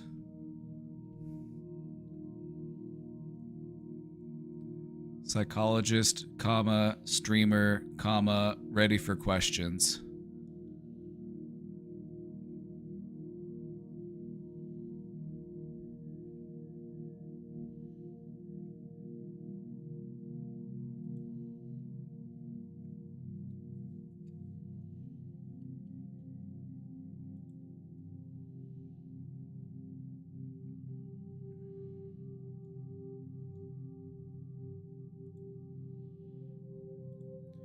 I've had a chance to work with a few veterans. A lot of them ended up going and getting services through the VA, though. You know, so when in working with veterans in the mental health field, which there are a lot, you might not see as many as you would expect because most of them end up going to the VA for their support and care. Some of the people you work with, you know, they might not have been honorably discharged. And whenever you're dishonorably discharged, you don't get your benefits anymore.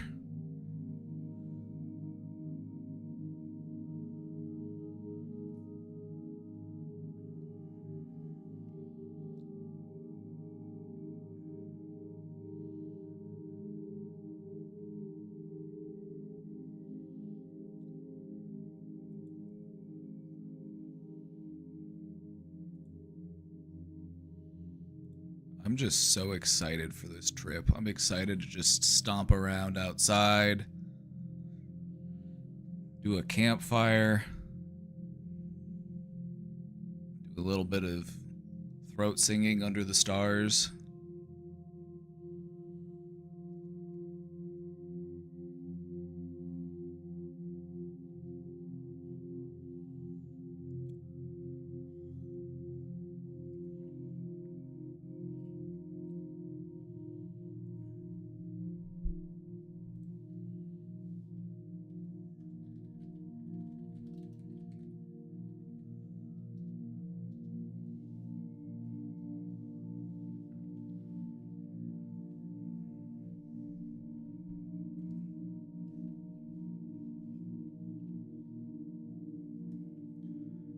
Include queer and trans people. Yeah, that's something that's, you know, just so fucked up to think about even. Like, these are people who volunteered to serve their country, knowing that they were going to be, like, unfairly treated and targeted and that it was going to be a challenge, and they, you know, they still did it. And then this is how you reward them?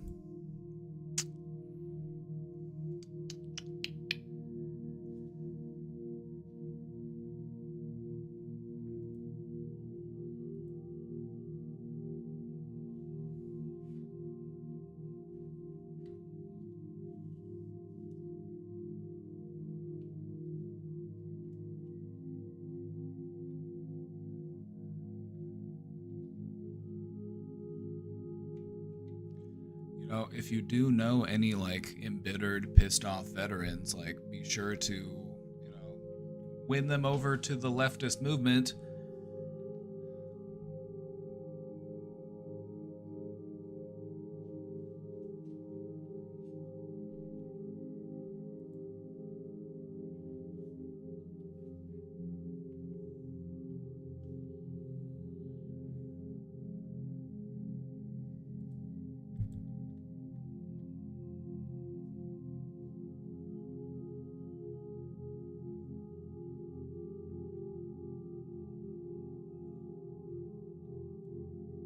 What part of you disappears when you sleep? Ah, the brain on sleep.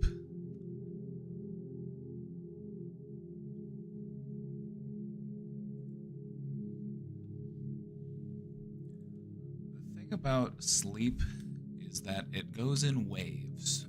So let's look at that real quick.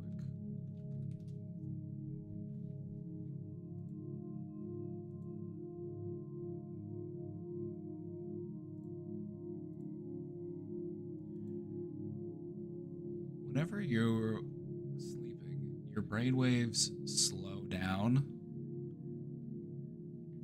When we're more active and alert and aware, our brain waves are operating at a higher frequency, and so, you see.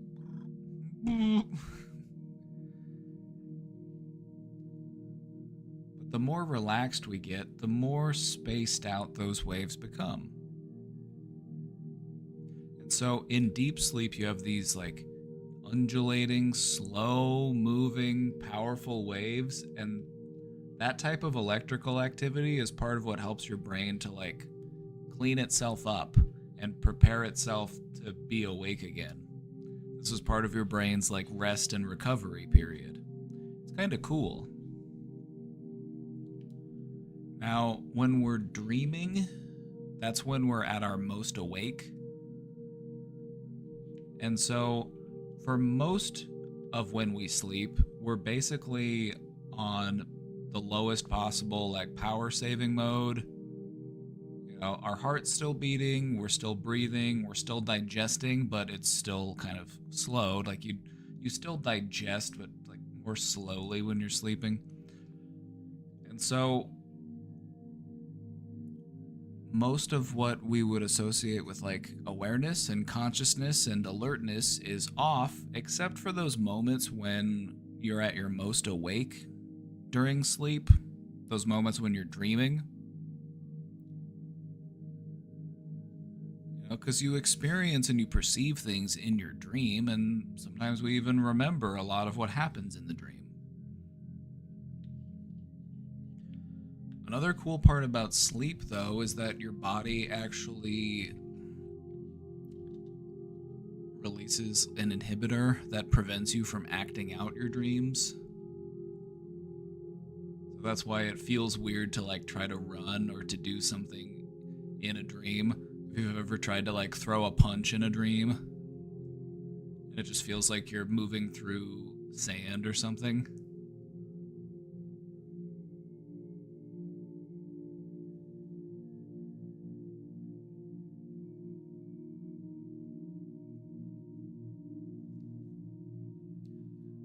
That inhibitor is also a part of the reason why we experience sleep paralysis.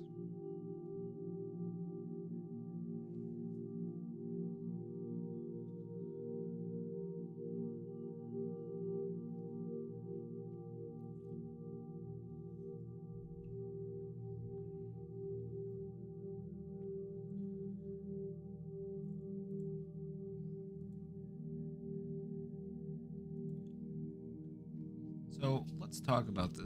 Let's think about this for a minute. What part of you disappears when you sleep? Well,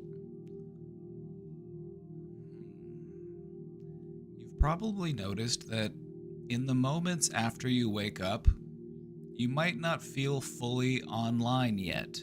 It kind of takes time for you to get back to your normal level of functioning. You don't wake up and you're immediately like at your most ready, most productive. It just doesn't work that way.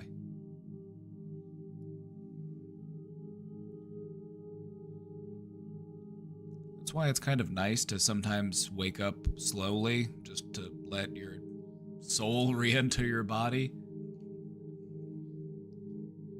That's kind of what it feels like.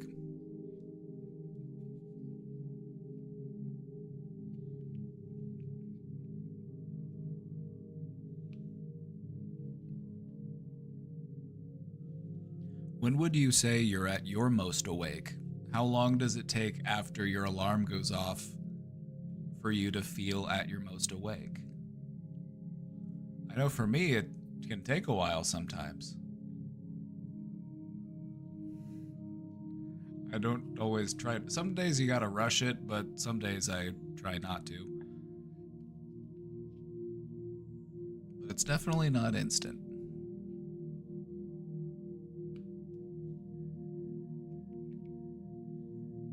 You know, our brains are a lot like computers, and it's kind of like putting your computer into sleep mode. It's like it's got the background processes going, but the higher level functioning is disabled.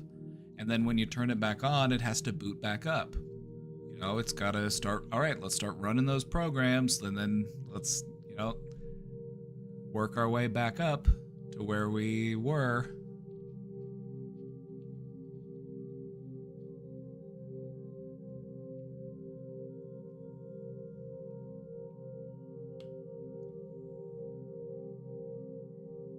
I usually wake up a minute or two before the alarm goes off, and I hate it. Isn't it terrible having a powerful internal clock? Damn these gifts that I've been cursed with.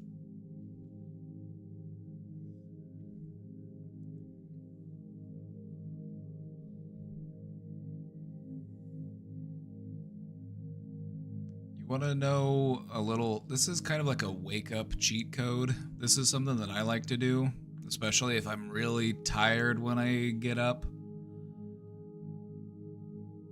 Instead of hitting the snooze button, I like to just lay there flat on my back for the amount of time that I would have been snoozing. Because if you go back to sleep for 10 minutes or whatever, it's going to feel like nothing at all. It's just going to go by in the blink of an eye, and it's not really going to help all that much. But laying there still for 10 minutes, it feels a lot longer than 10 minutes. And it can actually be a lot more resting, and it can be a lot more helpful in, you know, preparing you to get up and face the day than if you went back to sleep for those few more minutes.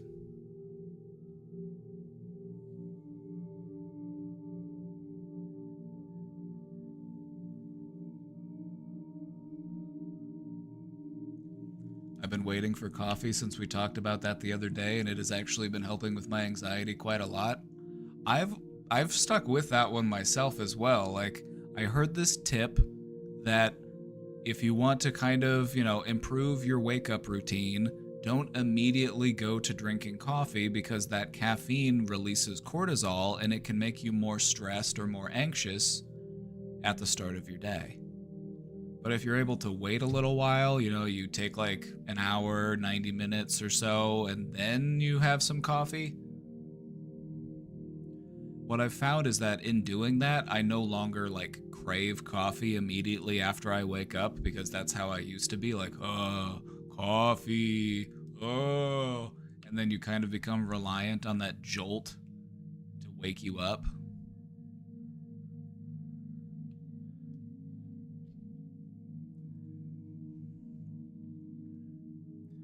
I think it's optimal, if you have the time to do it or if you have the means to do it, to just try to wake up slowly. You know, just get up, walk around a little bit, maybe have some water, do some stretching, go stand outside, go get a little bit of sunlight.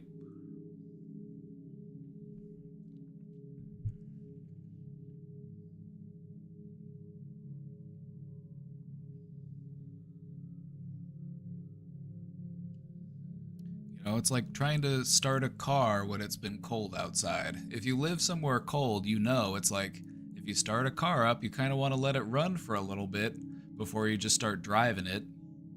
You know, you got to give it time to warm up. Or when you boot a computer up, When you boot a computer up, you don't immediately open 15 programs and 20 tabs and 3 games and 2 movies. It's like you'd overload it.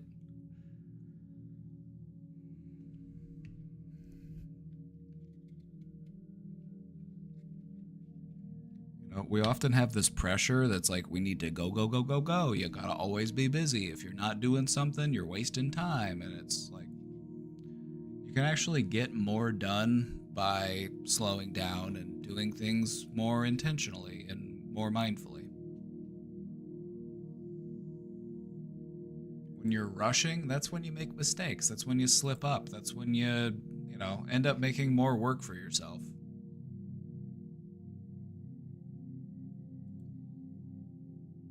If you lost all of your memories but kept your personality, are you still the same person? Ooh, philosophy time. Don't let Sabi know. Don't let Sabi know that we were doing philosophy. She'd be very upset.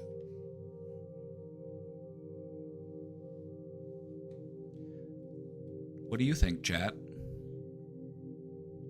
If you lost all your memories but kept your personality, would you still be the same person? The question here is, what is it that makes you who you are? Is it your experiences?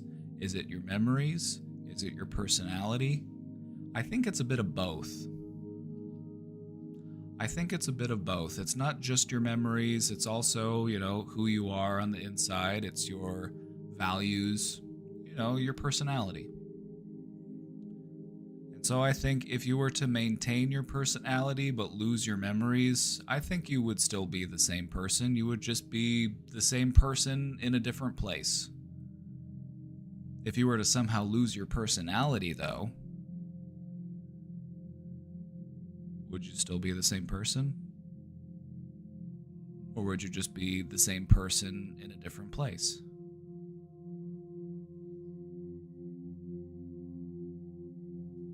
We're not static, we're constantly changing. And what you've described here is just an abrupt, massive change. I feel like if you're still the same person deep down, like your values and, who you are as a person, if that remains unchanged, then yeah.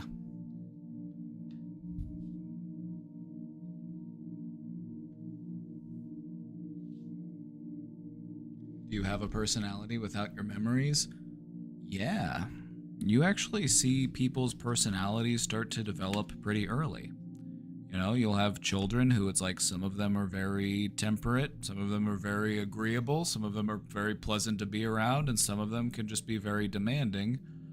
And sometimes those traits persist, sometimes we outgrow them. The thing about personality is that it's always growing, it's all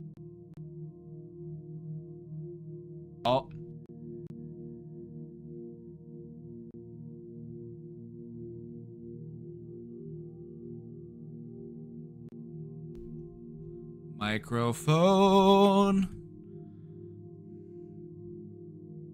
I lost my train of thought because my microphone stopped working.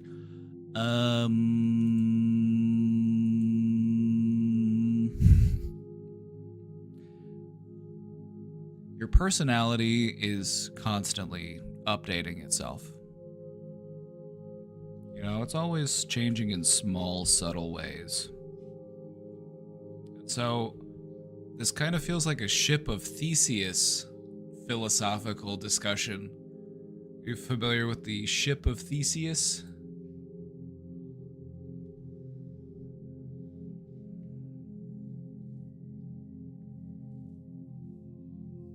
Our personalities develop early. Personalities do start to develop early. Because when you look at what shapes your personality, your preferences, your interests, your demeanor, it's part of who you are. It's also part of what you're taught. And over the span of time, it's like you can learn different things. You can practice different things. You can change. You can grow. You can, diverge from the direction you may have been headed in. throughout all of that, you're still the same person. You're just the same person at different stages of their growth cycle.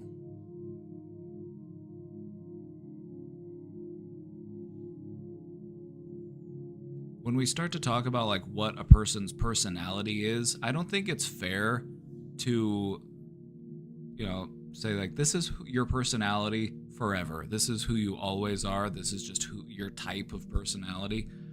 I think it's better to approach it from a perspective of this is your personality at this stage of your life.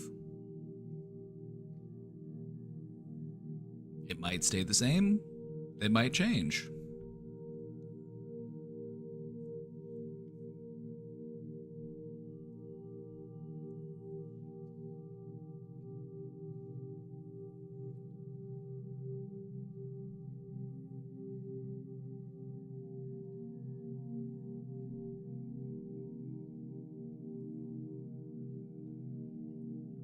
The whole point that I'm trying to make here is that you aren't locked in to who you are. You do have power in setting the direction for where you're headed and who it is that you're in the process of becoming.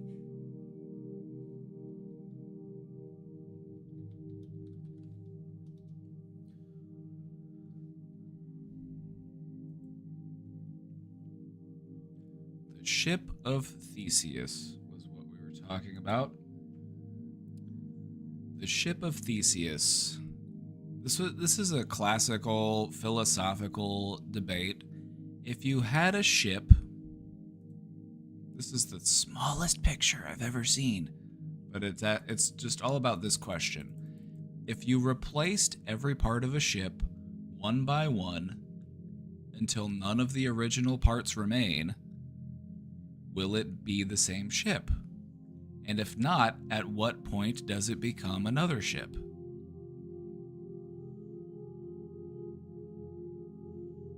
This is how we're looking at our own personality. It's a Ship of Theseus paradox.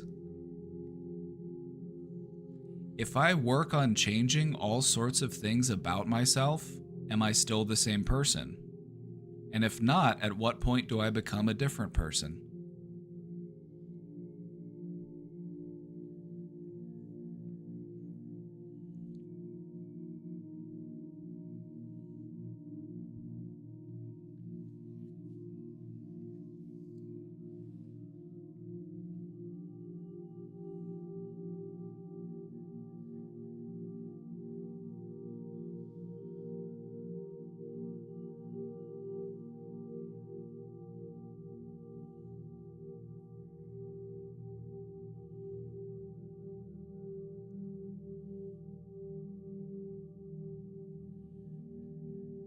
What I like is that we all have our own different feelings on at what point that happens.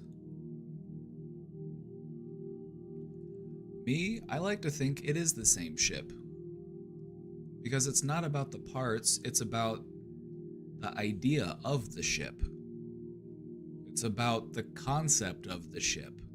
It's not about the physical structure. You know, you can replace the sail and the rigging and the boards and all of that, but it's still the same spirit. You know, just like you. How long does it take for all of the cells in your body to replace themselves?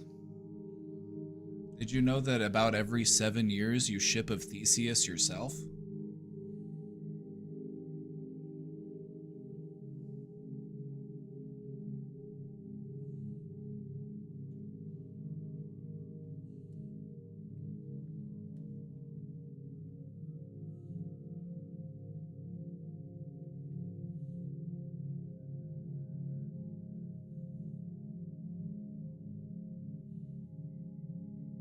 Who am I now? Whoever you want to be.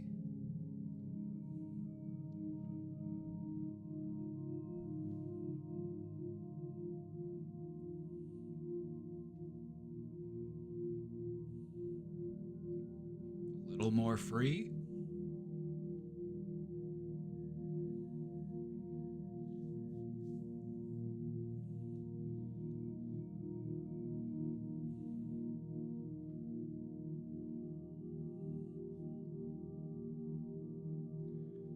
Ship of Theseus doesn't work on humans for me. I can't stick to an answer.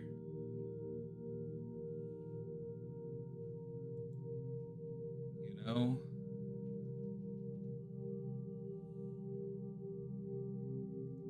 One of the things about life is, the more you search for what is the ultimate truth, like, what is this all about? Why am I here? Why does anything exist? Like, the more you approach the answer to that question, the more questions you end up finding. Like, you think that you get one step closer, but then you're like, oh, there's just more questions. It's just questions all the way down.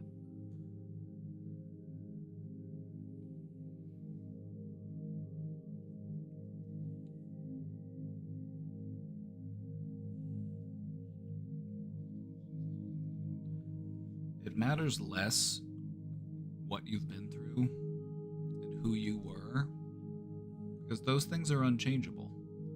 We can learn from those things, but aside from that, there's not much to be gained by living in the past. What matters more is, who am I today, and what direction am I headed in?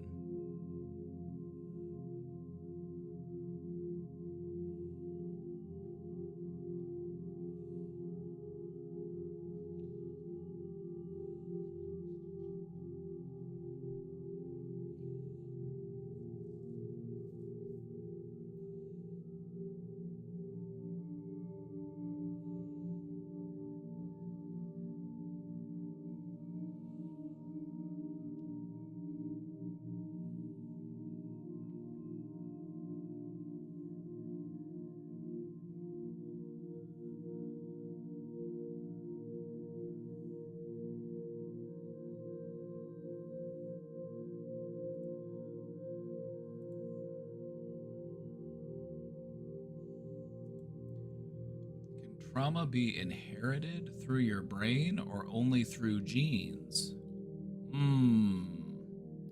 The thing about the inheritance of trauma is that it's not necessarily a biological process. It's not like you get it like your hair color or your eye color or your height. It's something that's passed along through what we learn or how we've been raised. So when you inherit trauma, what we're looking at is something that we call generational trauma. You have to look backwards through the generations and you have to see, how were my parents treated by their parents? What type of things did they have to endure? What type of hardships did they endure as a part of their life? Maybe they lived through war, maybe they lived through famine, maybe they lived through economic hardship. And then those traumas interfere with their parenting. They affect the way that a person raises their children. And so those wounds ripple throughout the generations.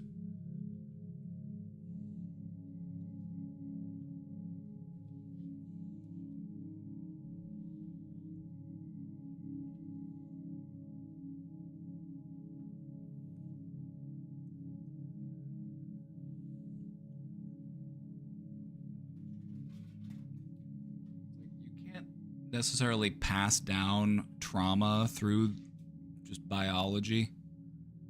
Like if you had trauma and then you had a child and then that child went off to live somewhere else and they just never had any contact with you, it's like they wouldn't still have that same trauma that you had. It's not like you passed it down to them. Now, some things that can be passed down are, how do you respond to trauma? Like the actual physical structures of a person's brain, the way that they, might respond to certain stimuli, that could be genetic.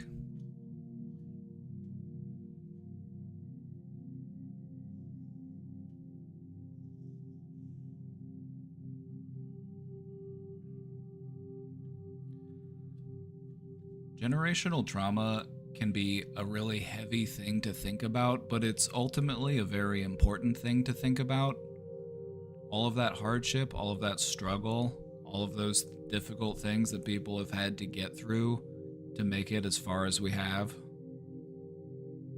And there's also something really powerful in being the one to break the cycle.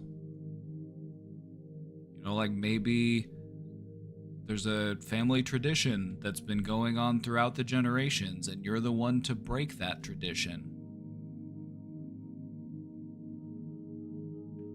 Maybe some things don't need to be passed down. Maybe some things don't need to be perpetuated.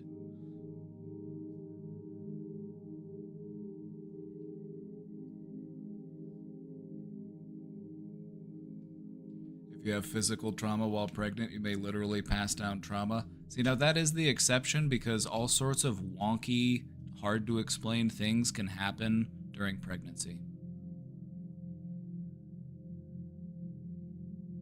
That is the exception. Like a child can be born addicted to drugs. A child can be born impacted physically by trauma that the parent might have endured during the pregnancy. But you won't inherit memories. And oftentimes what plays a really major part of trauma is the memory of the experience. And you can't pass down memories.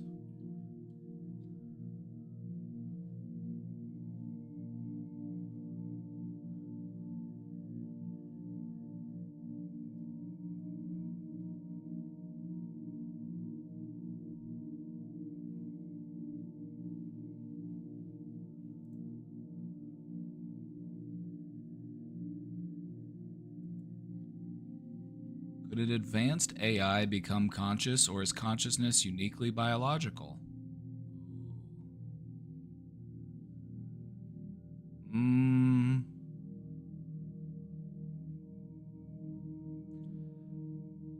Maybe, if we built a big enough computer. We're trying. There are people out there who are trying. There's just something within humans, just this innate desire to just make their own God.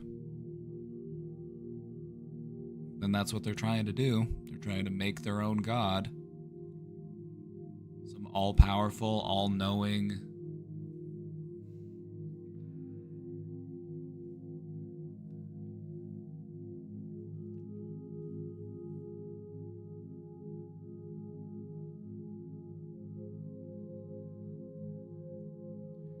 I don't know.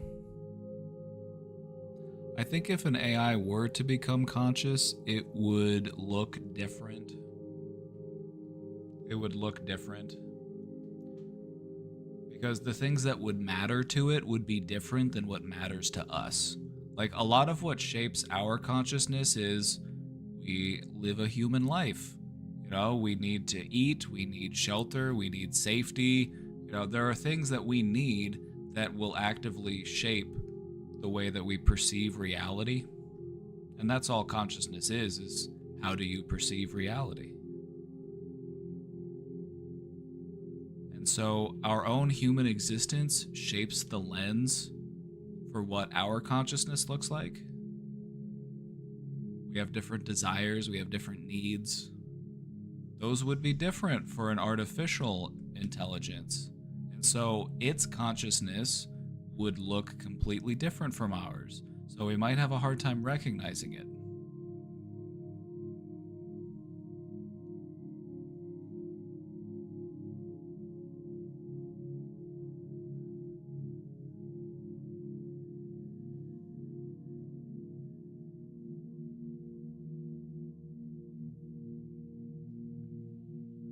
Is a worm conscious? It kind of depends on how you like, is consciousness just the biological urge to continue to live? Because a lot of organisms do have that. They will avoid harmful stimulus and they will, you know, try to protect themselves and keep themselves safe. You know, that is some base level of self-preservation. And I feel like that could be the entry point for consciousness. A lot of people look at consciousness as like your ability to name things. You know, your ability to like know like, oh, this is what I'm doing. I'm self-aware. Like, isn't that so cool? Like, I know what things are.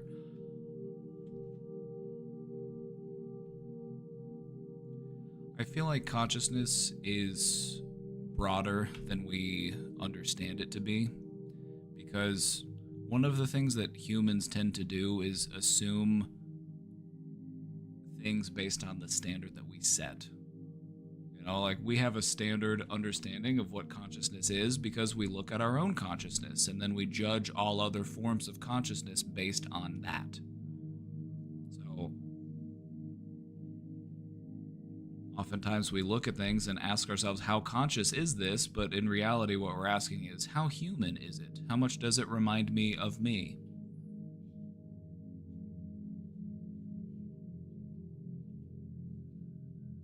And where do you draw that line? Do you say that an animal needs to be able to recognize itself in a mirror? Does it need to be able to speak? Does it need to be able to,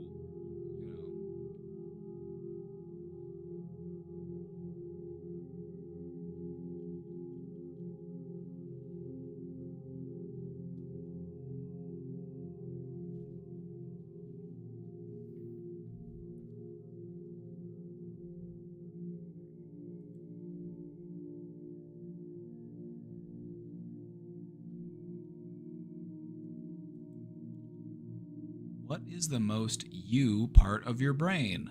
Could removing one area erase your identity?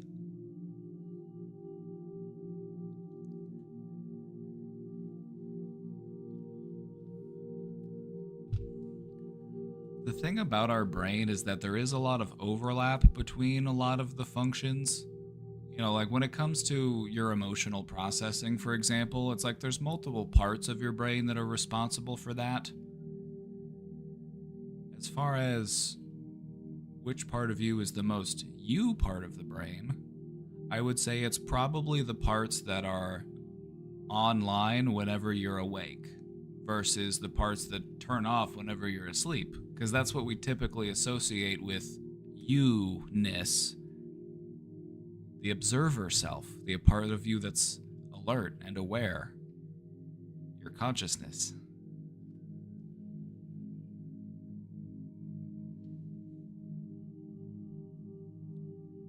Phineas Gage time. Oh yeah, we'll talk about Phineas here for a second.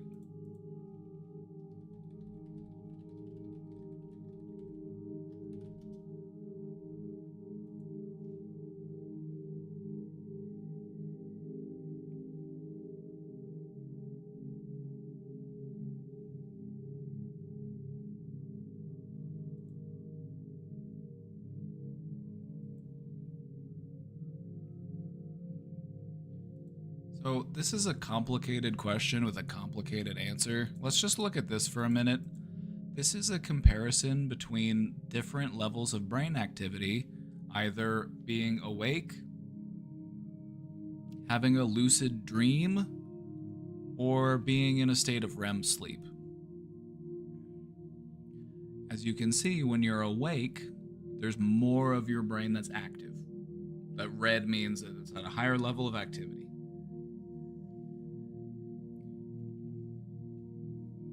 So the part of your brain that is you is actually all over the place. It's not just in any one part of your brain. Now, if you were to have damage to a specific part of your brain, what would be more likely to happen is you might lose access to a particular skill. You know, maybe you won't be able to play the violin anymore. Maybe you won't be able to string words together to make sentences. Maybe you'll have a hard time understanding what people are saying. And so the cool thing about you is that it's all sorts of things combining to create something that's bigger than the sum of the parts.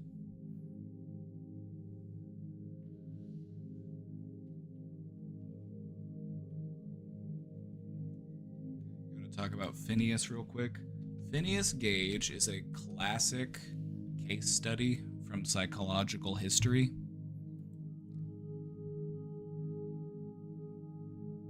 He was a railroad worker and he was walking around like tamping things down with this big metal spike, and he accidentally set off an explosion and it shot the spike through his skull. And he survived. But what ended up happening is it completely changed his personality.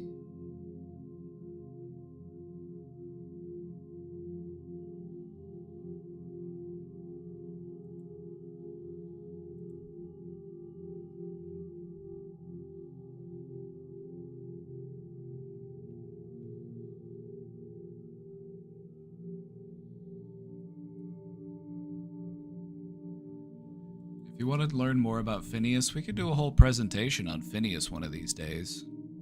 Phineas is a classic. This was one of those studies they teach you about in Psychology 101. It's also a great lesson in neuroplasticity.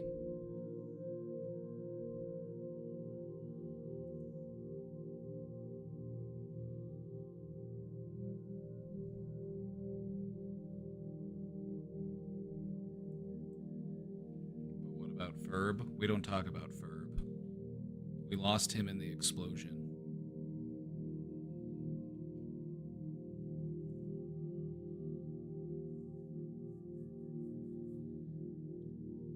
I went to college with a friend who had a severe TBI and underwent a personality change as well. See, and that's a really important example of what we were talking about here. You know, what is it that makes you you? It's actually many different things. Working in tandem, creating the image of you. And if any one of those parts is damaged, it can change the entire structure.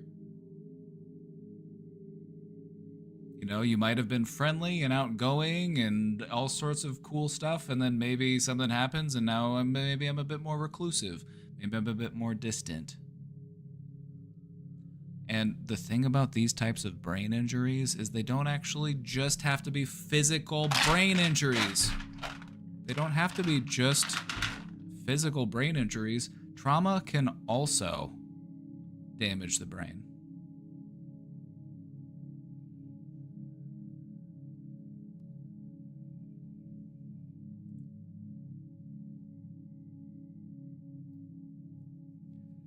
TBI. TBI stands for traumatic brain injury.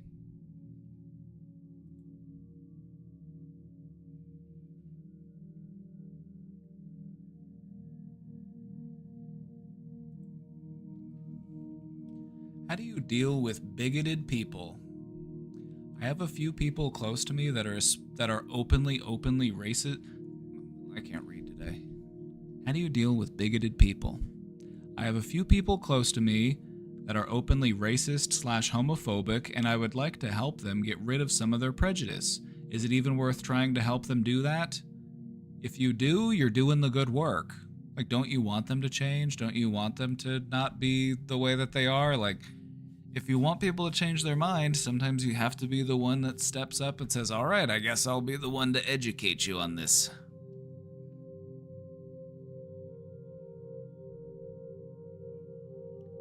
The way that I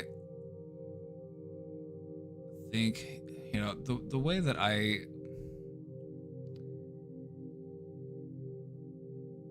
don't want to talk about me. I want to talk about Daryl.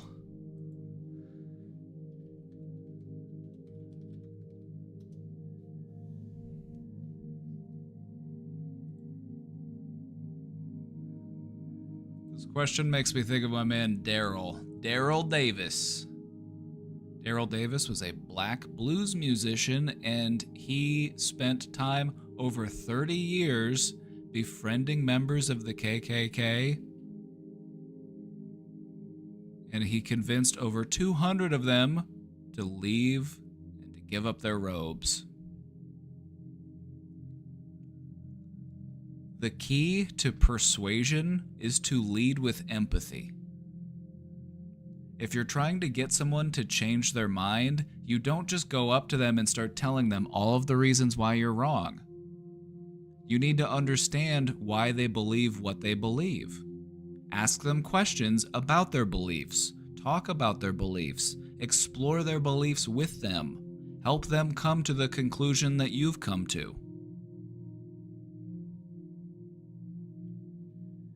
If you want to change people's minds, if you want to be persuasive, it can help to lead with empathy.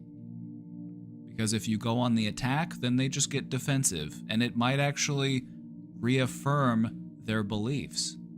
If you attack somebody for their beliefs and you just go after them and you just call them all sorts of names and you start just talking shit on them, that's just going to make them believe their beliefs even more. You've done the opposite of what you were trying to do. Anyway, Daryl has a really badass story. He was playing music at a lounge, and the leader of one of the local KKK chapter was there, and they started up a conversation. And eventually he ends up getting invited over to the man's house for dinner, and then they start talking and they continue to meet, and he just talks to him. He just asks him questions. And then slowly what happens is he starts to chip away at the other person's ideology. Because when two enemies are talking, they're not fighting.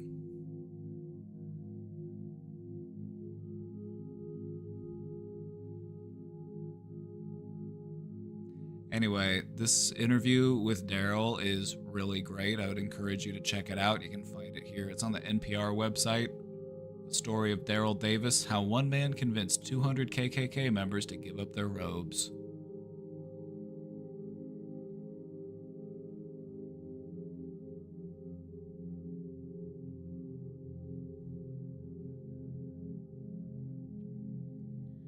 So what he did, instead of just going to people and telling them why they were wrong, he just started asking them questions. It's like, so why do you hate me?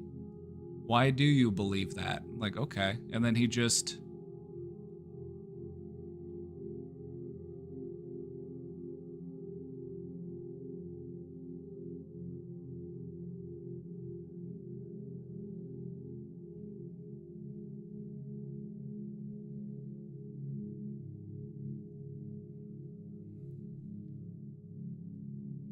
Part of the way that he challenged his belief was he would, like, the guy who was in the KKK, he was like, well, like, you have this latent gene and it's gonna make you a killer. And then he's like, okay, well, name 3 black serial killers.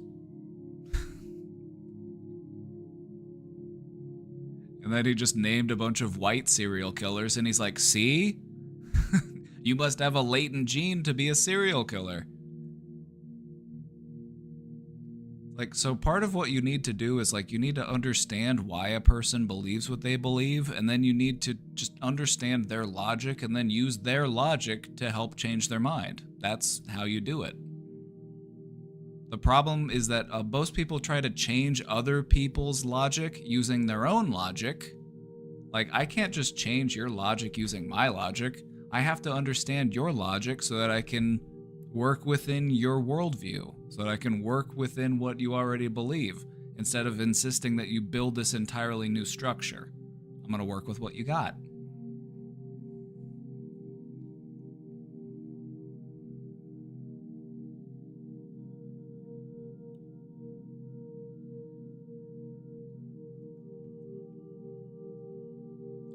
I've always believed the core of racism is fear.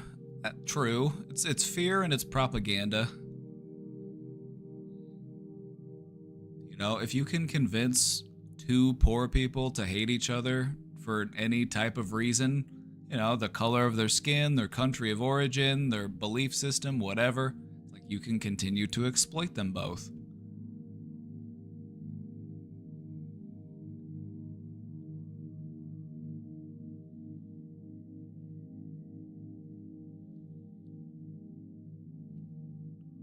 The billionaires want us to hate each other, brother. We can't give them what they want. So, what I would say is, if you're working with people who are bigoted and you want to help them open up their perspective, then understand that that will take some time and that will take some patience, and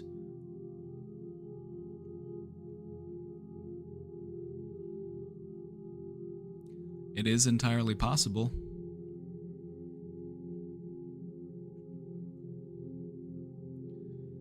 You have to resist that urge to attack.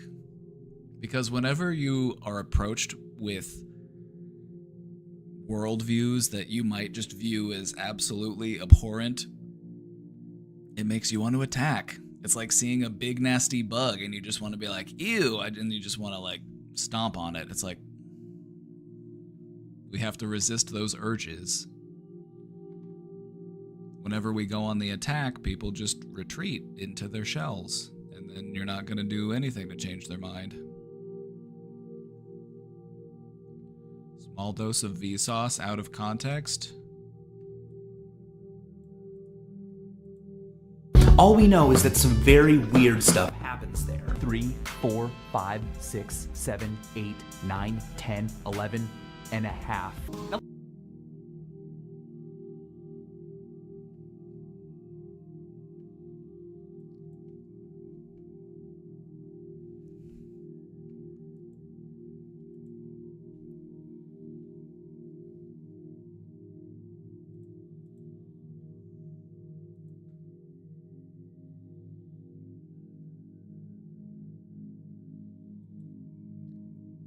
How do I stop a family member from farting in my face? This person always walks up to me and rips one out. I don't understand. I also keep on telling them to stop, but they just won't listen.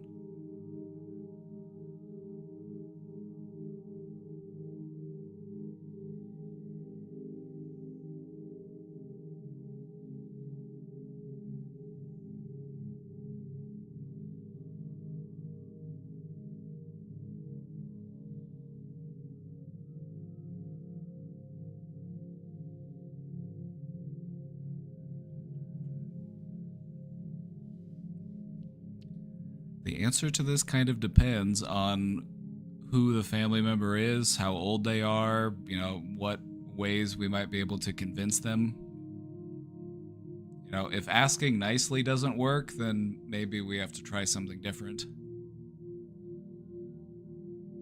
My initial response is to fart back, you know, fight fire with fire. You know, maybe you fart in their face one time and they realize the error of their ways. You know, you just save a big nasty one for them. You just go and you just tear through some Taco Bell, and then you find a moment.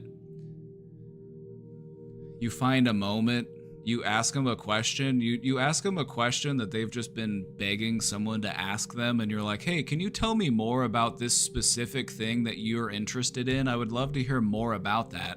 And then while they're just yapping away, you just wah.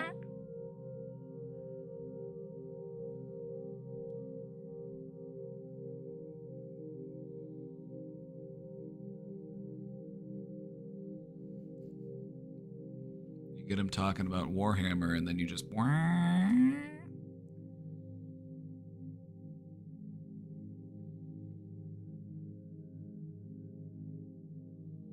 There's also this maneuver.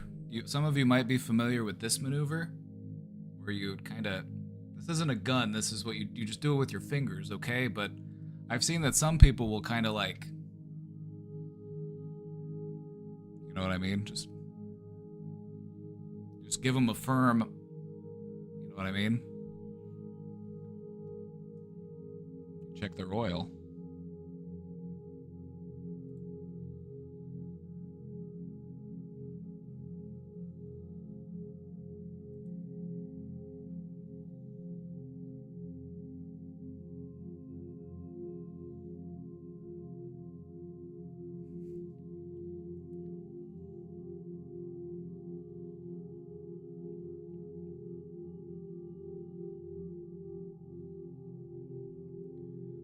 Or, if that's still not enough, just tell whoever it is that they are, you know, is there anybody they have a crush on? Is there anybody that you could, you know, report on them to?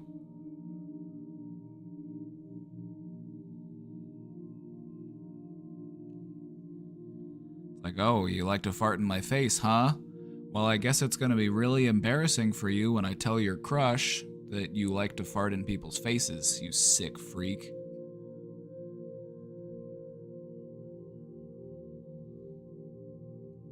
I told my IRL therapist about this stream today, and I would love to show her this clip. There's just a lot that could be clipped out of context from this broadcast that would just make me look completely insane, so...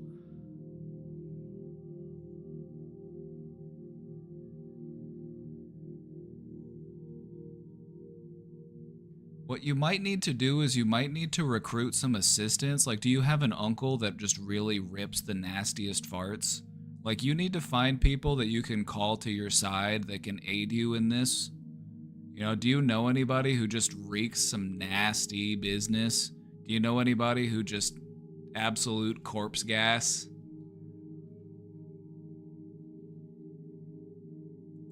You know, do you have like a big sweaty uncle that just eats McDonald's every day? Somebody who can cook up something real nasty? You know, sometimes you have to call in a professional.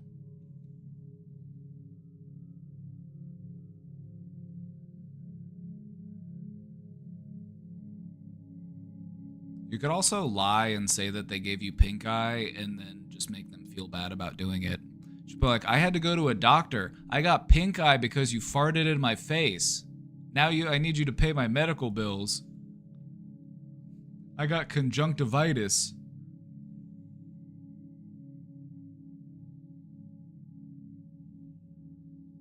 It's true. You can get pink eye if somebody farts in your face. It's true.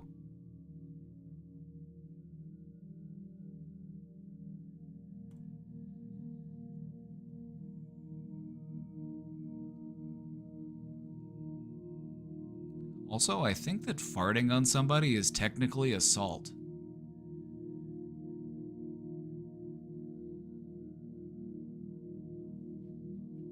Hold on, I need to look this up.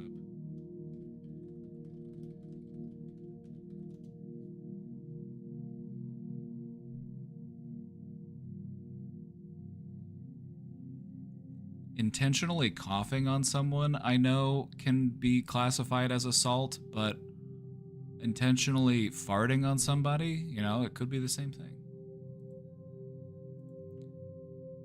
Texas cop arrested after farting in another cop's face. There's legal precedent.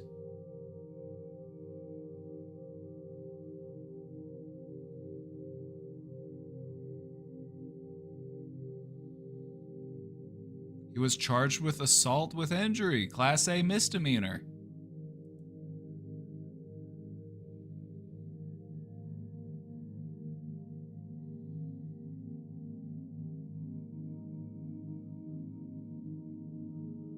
Now, if the fart lands on you, it could be battery. That's the difference between assault and battery. Assault is an attempt or a threat to injure another person, while a battery is actually contacting another person in a harmful or offensive manner.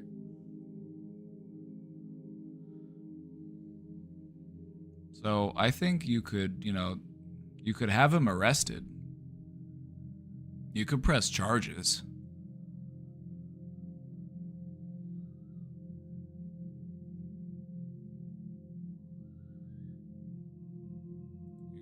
You could press charges.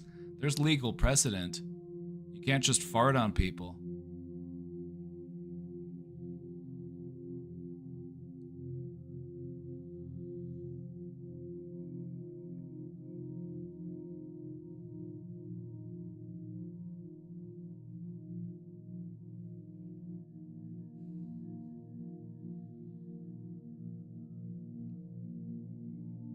Be considered battery, like hawking a loogie on someone? Yeah, or just like, or like intentionally like coughing in somebody's face, like, it doesn't have to be like fists and weapons. It's like there are other ways that like you can,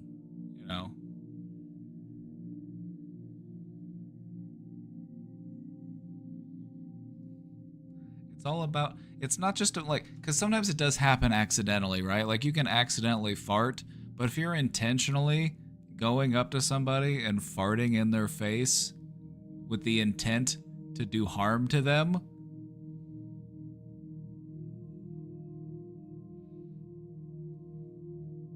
you've got a case.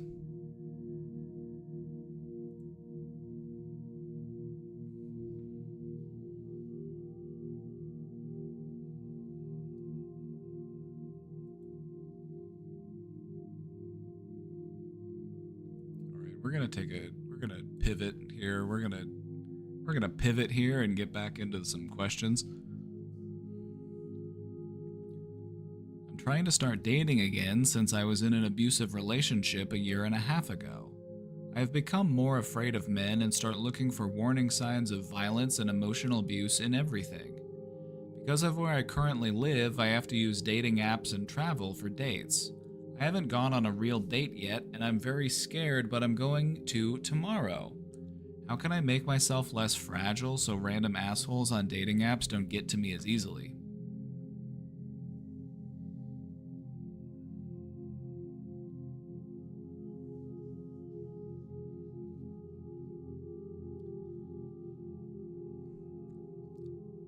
So the general question here is, how do I not let assholes get to me? That's what I'm hearing. What I'm hearing is, how do I not let assholes get to me? You know, not just in dating, not just on the apps, but also just in life in general, because you kind of do it the same way. The simplest way that I can describe the mindset: don't take criticism from anyone that you would not go to for advice. And so if there are people who are just offering you unasked for or undue criticism, why do we take that criticism seriously? Is this a person whose opinion we value? Is this somebody whose insight and understanding we need? No. No, it isn't.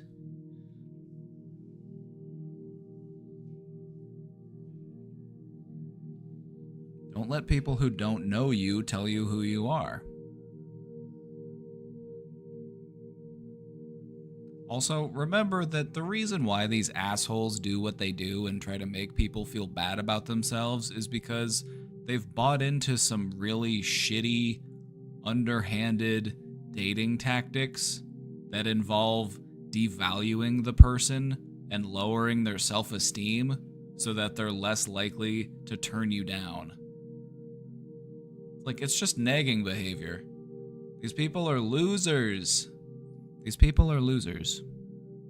Why should any of us care what losers think about us? They suck. They're terrible people. Why would we want to listen to what they have to say?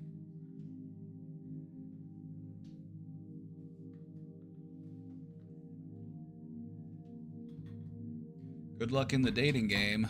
You're gonna have to do a lot of sifting. Have to do a lot of sifting.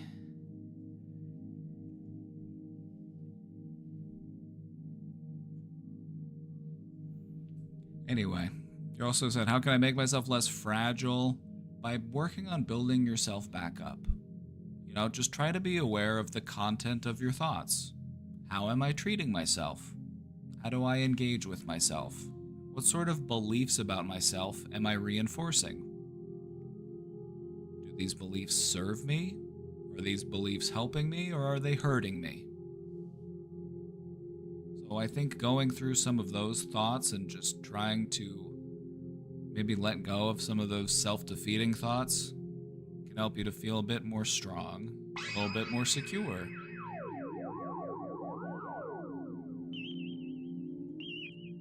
Hey, thank you for subscribing. Thank you for subscribing. Also, Sugar Biscuit, thank you for gifting that sub to Mander a few minutes ago. Thank you. Thank you.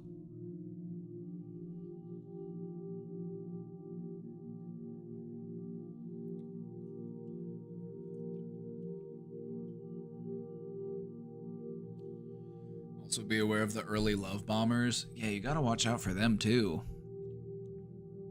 You gotta watch out for the people who are like, I'm gonna just be so great. I'm just gonna sweep you off your feet. I'm just gonna be like, oh yeah, I'm not like other guys. I'm nothing like them. I'm just wine ya, dine ya. And then as soon as they've got control over you, they change their game.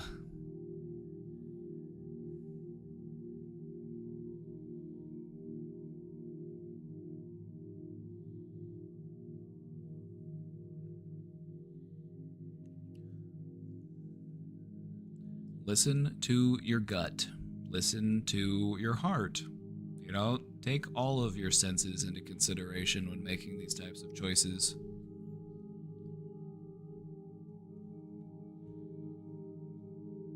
Also, try to find somebody that you can grow with. You know, try to find somebody that's got potential.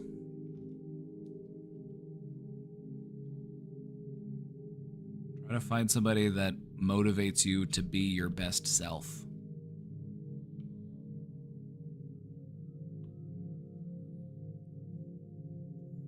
Also, have fun on your date tomorrow. Tell them I said hi. And if they ask who I am, don't tell them. Like, oh yeah, the brain domain says hi. Who?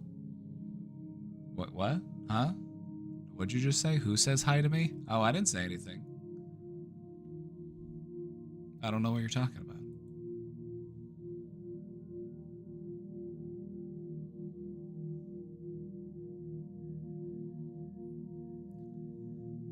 Papa!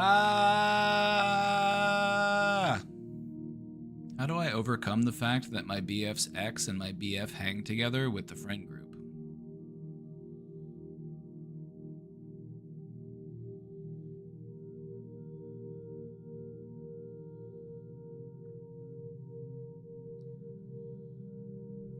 I'm not a very jealous person, but the thing is, their thing never mattered to me until his ex stopped going to all the meetings I went to because I was there.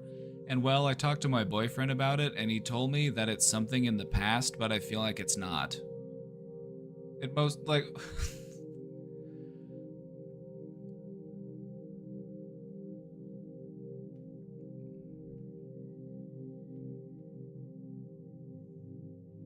Alright.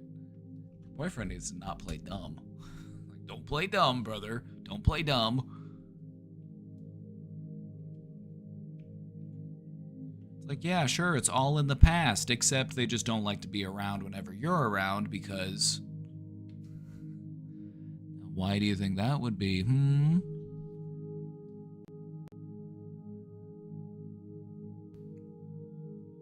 Like, if it's all in the past and we're all friends here, then why can't we all hang out together? You know what I mean? But the fact that they don't want to be there if you're there, it kind of makes it seem like, maybe whether or not your boyfriend is aware of it, the other person might have some different motives. You never know. I mean, I know it sounds stupid, but when I tell him that she's the person I've loved the most, etc., he doesn't respond the same, and I tend to think his person was her, and well, everything is accumulated, and now I don't trust her, and I want to trust my boyfriend, but it's hard for me. I don't like imagining them together. Okay, maybe I am a bit jealous. I need to wrap my head around what we just said because I'm trying to keep the narrative straight.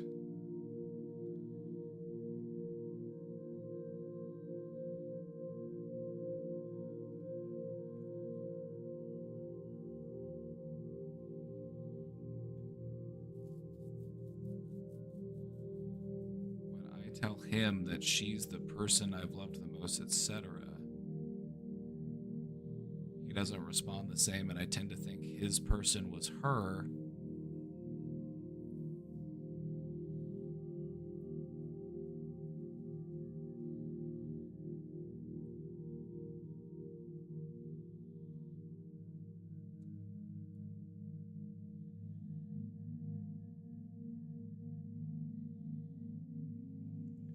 Also, I'm starting to think that the people in our group think it's my fault that she doesn't go with us anymore. Now that I've returned home from university, she started hanging out with them, and now they're having dinner together, and I'm scared that he'll start to have feelings for her again, because it was one of those relationships that come and go, and I don't know. Plus, he confessed to me that she tried things when we were together. What the fuck does your boyfriend mean that it's just all in the past and there's nothing to worry about? Like, what the fuck? Like, is he okay? Like, like what's going on up there? Like,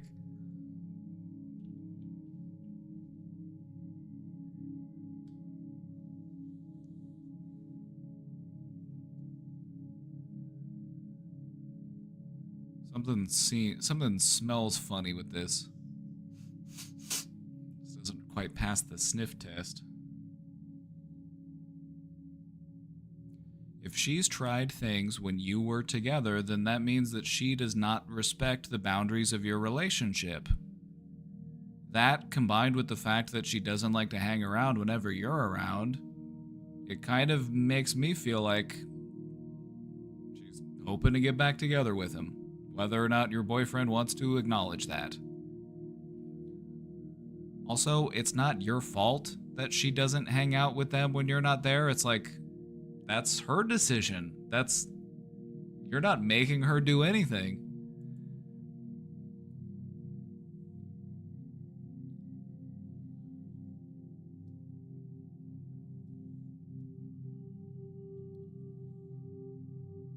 I tried being friends with her, but she's not interested. Help, Papa. I don't want to lose him.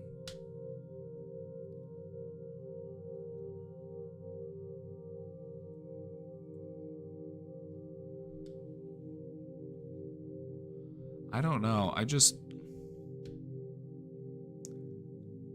I'm trying not to interject my own personal values into this, but it's kind of hard not to. I just feel like if I had somebody and they were like trying to do things with me when I was in a relationship, I would never hang out with that person again. I'd be like, I can't be around you. You don't trust my relationship. You don't trust my boundaries. Like, you don't, like... You haven't done anything wrong.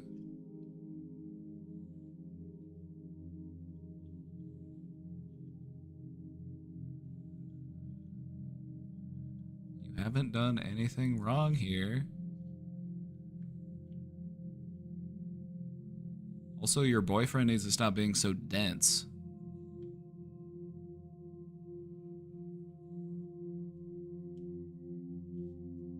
Like, he can't just tell you that you have nothing to worry about when she's acting in all these different ways that should be making you concerned. You know, her not wanting to be around when you're there. Trying to do stuff with your boyfriend even though you're together.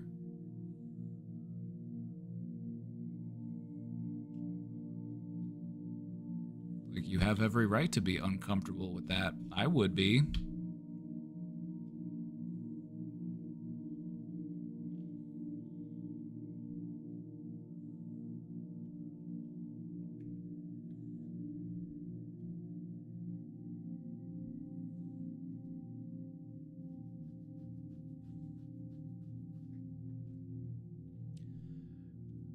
The next time you talk to your boyfriend about it, just try to reverse the roles. Like, ask him how would he feel if you were hanging out with a guy that you used to date. And ask him how he would feel if that guy tried to do stuff even knowing that you were in a relationship. Ask him how he would feel if the situation was reversed. You know, sometimes people will just be so quick to be like, you got nothing to worry about. Don't worry about it. Nothing's gonna happen. It's like, flip the roles around. You know, put yourself in my perspective. Then you'll understand why I have the feelings that I have instead of just dismissing them.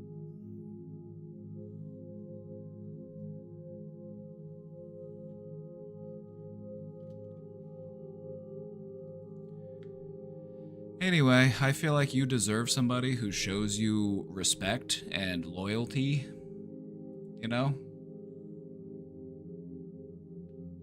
Like, of all the people in the world, like, why do I need to hang out with an ex that's tried to, you know, not respect my relationship and has tried to get with me even though I'm with somebody else? Like, why of all the fucking people in the world do I have to hang out with them?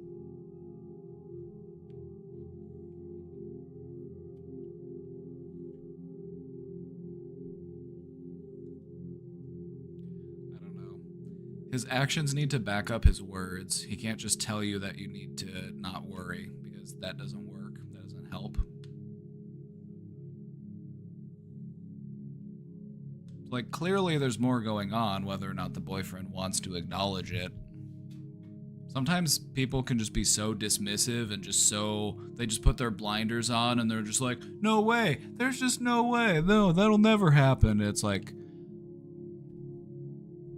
if anything ever ended up happening between them, it would be something that was probably situational and impulsive. You know, they might not have a plan to do something, they might not have a plan, but that doesn't mean that something, you know, couldn't spontaneously happen.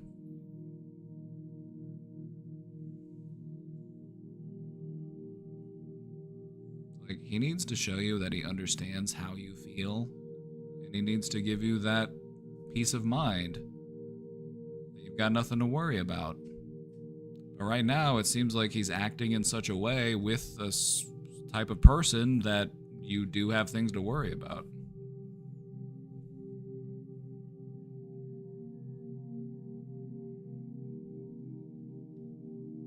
If somebody's worried about something, you can't just tell them, don't worry, you've got nothing to worry about. Why are you worried?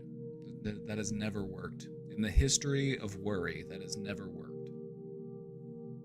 You know, they're like, oh, you know, I never thought about it that way. Maybe I don't have anything to worry about. Thanks for telling me. I'm cured.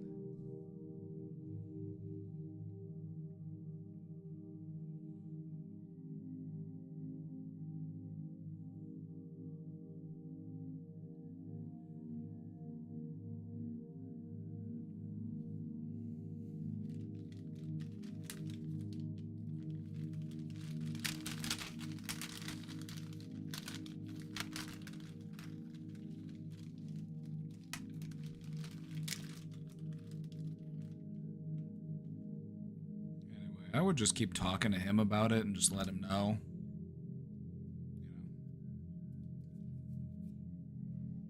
Make sure he understands how you feel to the best of his ability. A very important part of a long-lasting, healthy relationship is empathy, compassion, communication. You know, he should be able to put himself in your position and see what this situation is doing to you.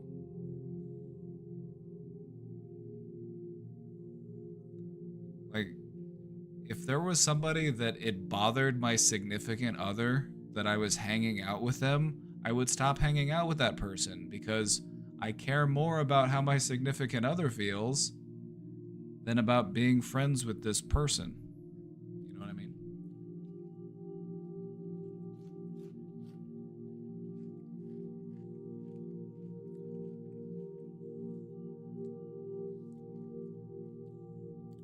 Chat, let's get a feel for the room real quick. I just want to see how many people here are still friends with an ex. I know a lot of people who are just like, it's no. And I'm one of those people. Like, I'm not friends with any of my exes, because why would I need to be? I'll just make new friends. Like, why do I... like, why do I need to be friends with them? Just because we were together once?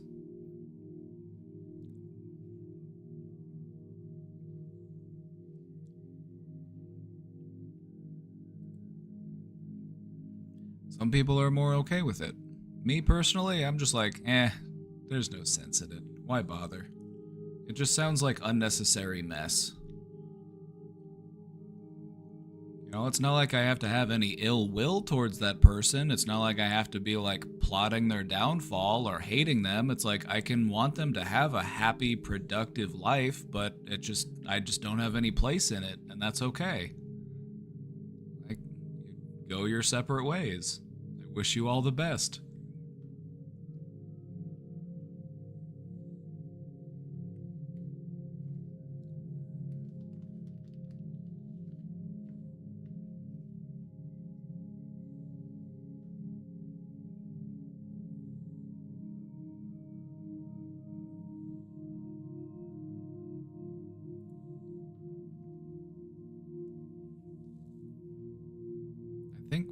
What I'm thinking about is like how much of it is like a genuine desire for connection and friendship, and how much of it is just obligation.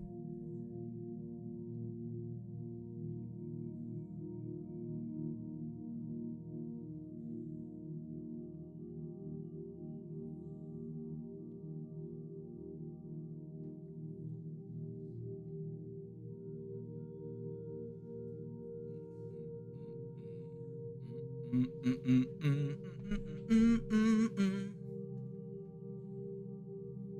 like my shirt? It says.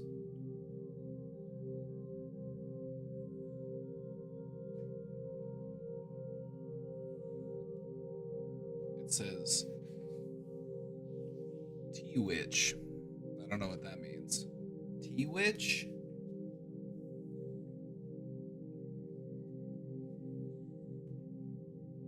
Who knows? Who knows what that means?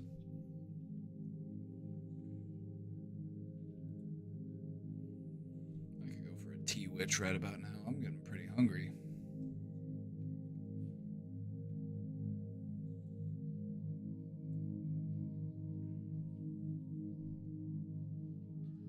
How do you get over fear of embarrassment?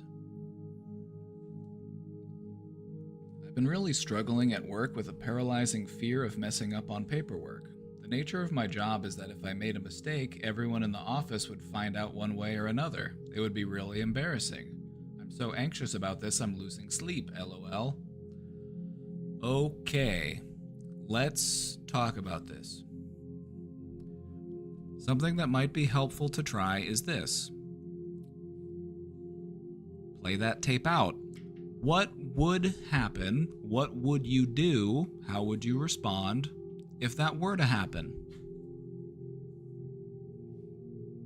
What would you do?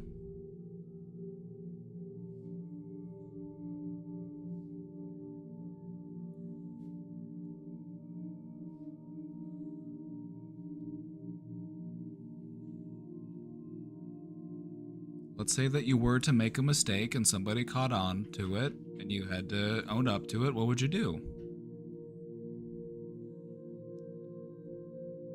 What's the best case scenario for handling that situation? Because making mistakes is a natural part of life, and it's good to have an idea of how we'll handle that if it were to happen. You know, we don't have to expect that it's always going to happen, but we should be prepared in case it does. Like, hey, good looking out. Thank you for catching that. Thank you for pointing that out. I'll fix that right away. It doesn't need to be an embarrassment. It's just a human error. When somebody points out the mistake, you say, thank you. Thank you for pointing that out, actually. I'll fix that right away. Good looking out.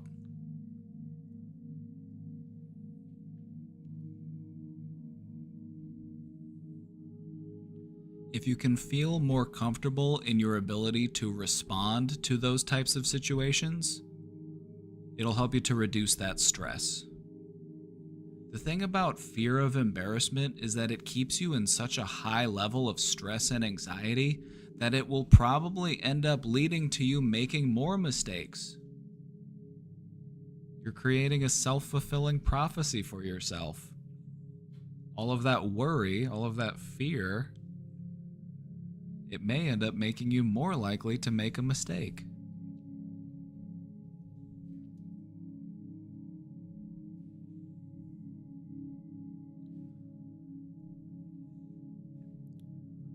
The goal here is to feel more confident in your ability to navigate a mistake when and if it does happen. Because we all make mistakes. We've all been there. It happens to all of us. So it's not a matter of if, it's a matter of when. And so we should have a confident feeling about our ability to respond when it does happen. And personally, I've found the best way to respond to a mistake or someone pointing out your mistake is to say, thank you for pointing out that error. I'll fix it right away.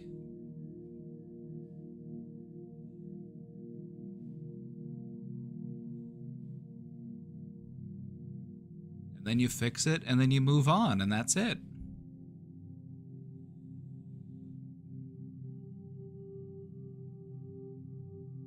Until the next person makes a mistake, and then they respond to it and how they will.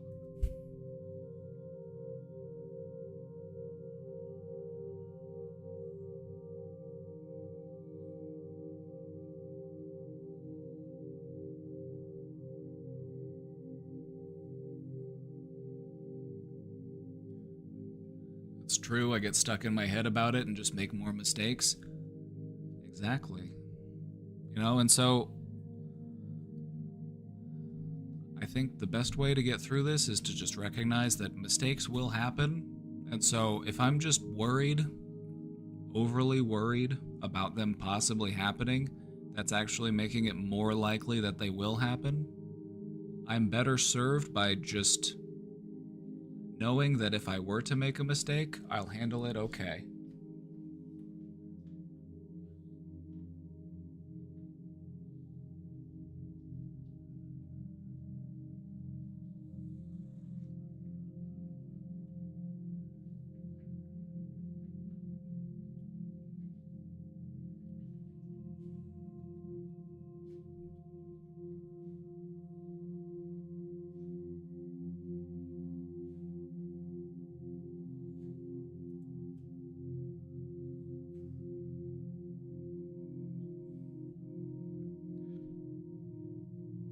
You know, it can also be helpful to maybe watch other people and how they bounce back from making mistakes. You know, just maybe try to draw some inspiration from others where you can.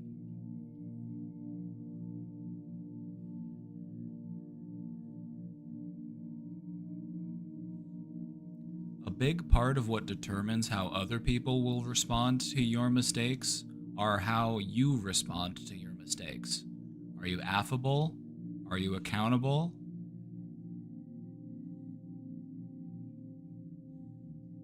You know, because if something embarrassing happens and it's just devastating for you, and then people are going to be aware of that, they're going to see like just how impactful it is, and it's going to further harm your relationships with the person.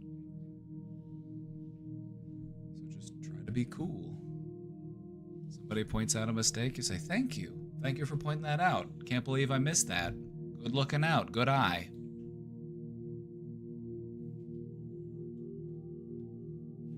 Bounce back and you just keep moving on.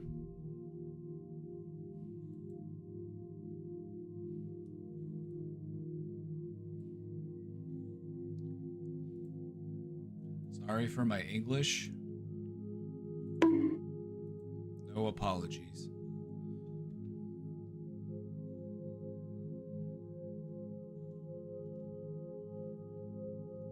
I meant that when I tell him the typical thing that he is the person I have loved the most, he has never told me the same thing. Also, she was crazy, which scares me a bit. During the entire time they were together, they didn't even kiss because she pushed him away and only gave him hugs. She also forced him to change his personality, and basically he ended up in a very bad mental health state, and even with that, in our first months as a couple, they made calls all night and that kind of stuff.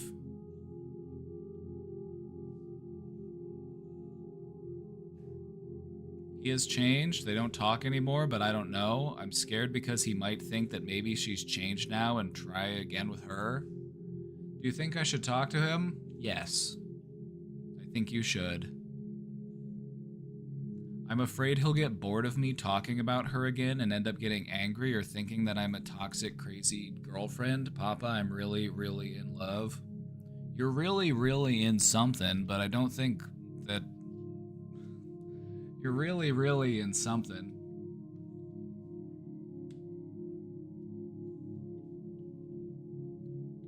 If it's something that's actively bothering you, if it's something that's actively concerning you, you should be able to talk about it. If you can't go to your significant other, if you can't go to the person that you love and talk to them about what's on your mind, about what's bothering you, and they get angry or they think you're crazy, is that really the type of person that you want to be with?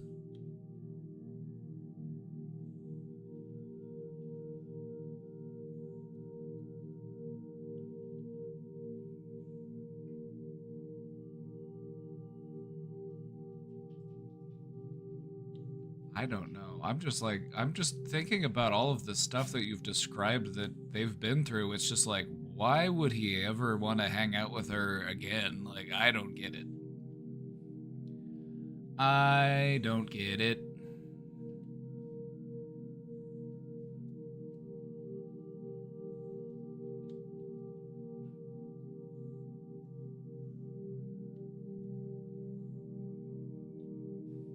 No, I don't think that you're the crazy toxic one here. I don't think so. It's like, what are these people doing? What are these people doing? I just don't get it. I just don't get it. It's like, hey, you remember that ex that caused me massive psychic damage? Yeah, we're hanging out. What? Why? Well, they've changed. It's like, okay, well, good. Like, you want people to grow and change, but that doesn't mean that you have to keep them as a part of your life.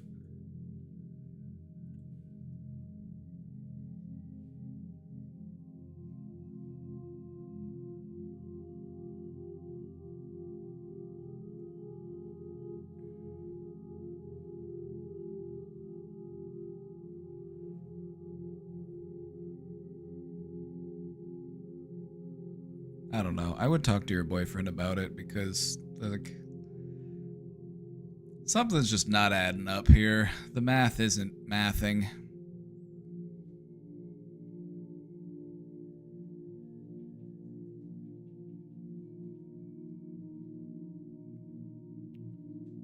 Hello. Oh, hi. Hello. I have schizophrenia and get a lot of auditory hallucinations, especially during social interactions, and it's always been mean, even violent sometimes, which isn't at all like me.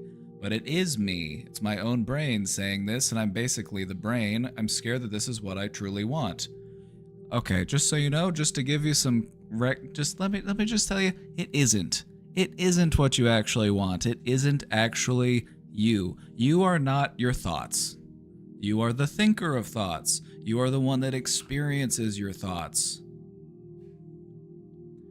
Sometimes what our brains will do is come up with these thoughts that are very cruel, very mean, very, sometimes they're graphic, sometimes they're violent, and it makes us feel like there's something wrong with us. It makes us feel like we're sick in the head. It makes us feel like, why did I even think that? Well, the reason why you thought it is because that's what brains do. Brains just think. Brains think. And sometimes they think stuff that's just really outside of the norm, and sometimes it makes us really uncomfortable. The fact that it makes you uncomfortable is good because that's a reflection of what your actual values are.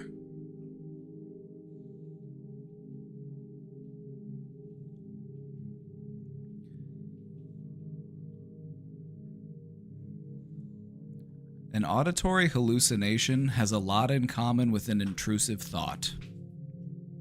It's not a thought that reflects what you actually believe deep down. And so if you have these thoughts that make you feel like you want to do something, or they're telling you to do something, just remind yourself of who you are deep down. The fact that these thoughts bother you is part of what gives them strength. And so if you can find a way to not allow them to bother you as much, they will get weaker. That's part of how our brains work. When a thought creates a powerful response within us, that thought gets stronger. It doesn't matter if that thought is based in truth. It doesn't matter if it's based in reality. It doesn't matter if it's what we actually want. It was just powerful. It's created a strong response within us. And so it sticks, even though it doesn't need to be here, even though it has nothing to do with who I am deep down.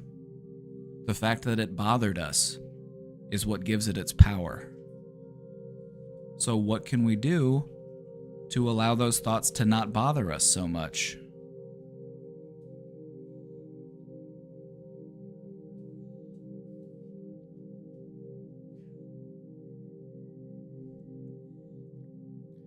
I don't know what to do. I try my best to ignore it and just be me, but since science says what I hear isn't some evil demon from another dimension come to possess me and that it's just me, my question is, what the hell do I take out of this?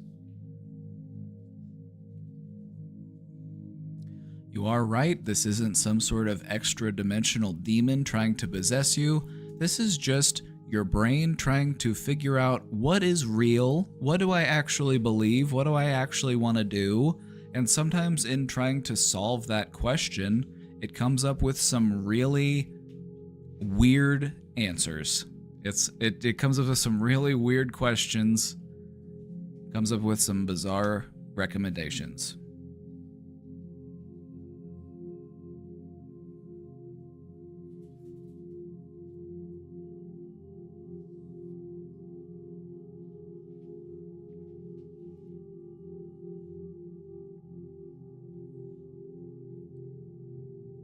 I think what might be helpful to try here is to find a way to just engage with these types of thoughts in a way that feels as safe as possible. You know, like with a trusted person or with a counselor or with a doctor, and just being able to, rather than run from those thoughts, I can confront those thoughts. I can start putting those thoughts into question. Why are you here? What are you doing here? Are you a reflection of what I actually believe? Do I want to keep you? Do I want to let you go?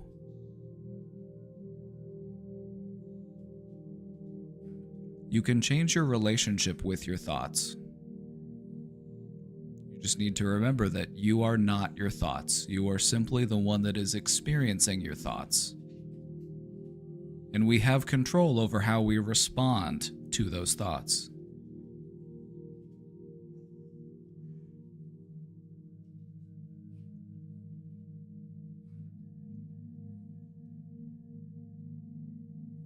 In those moments where these types of thoughts become overwhelming, grounding yourself in your body can be a great way to redirect yourself.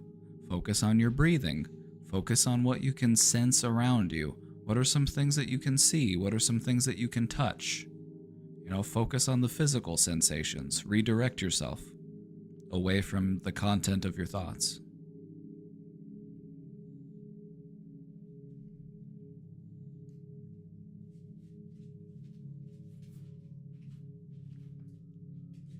Did you know that the content of a person's auditory hallucinations can differ depending on the culture that they grow up in?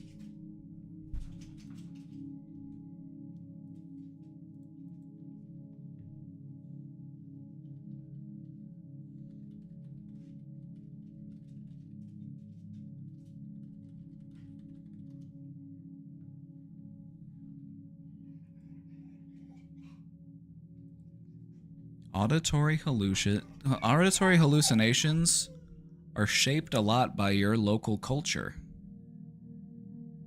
In a lot of Western cultures, the voices that people hear tend to be harsh and threatening and judgmental. In other parts of the world, they are more benign and playful. Maybe they're just like making fun of you or teasing a little bit, or they're joking around with you.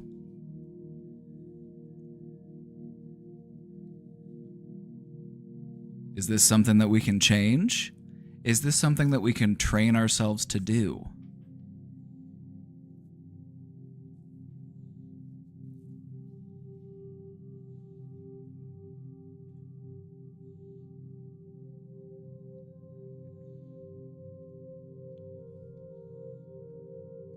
I think if you spend more time with positive, uplifting people, it can shift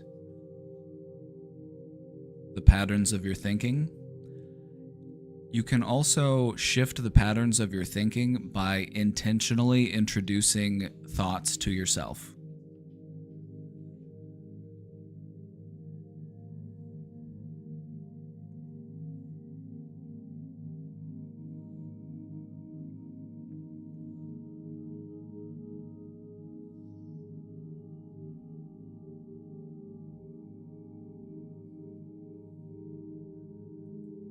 I've always found this type of stuff fascinating, and I have really good feelings about a person's ability to learn how to navigate these things.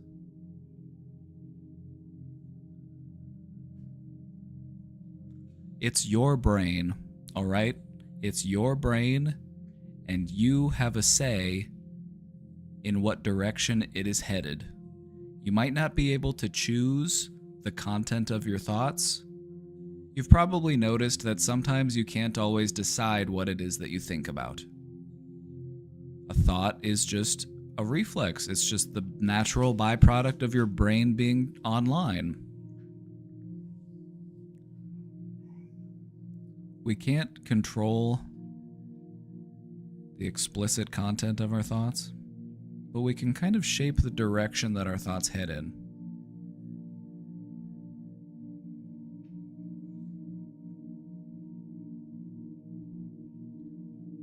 How do you do it?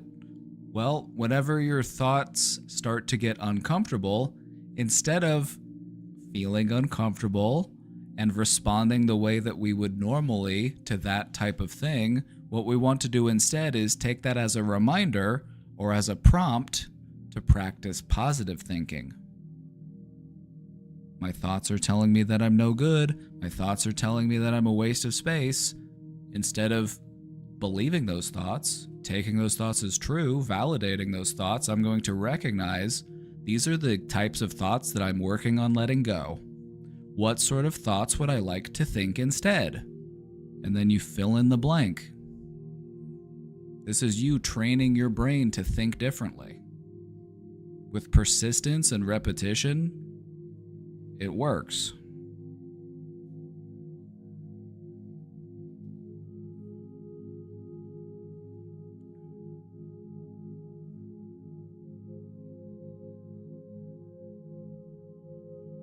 But how?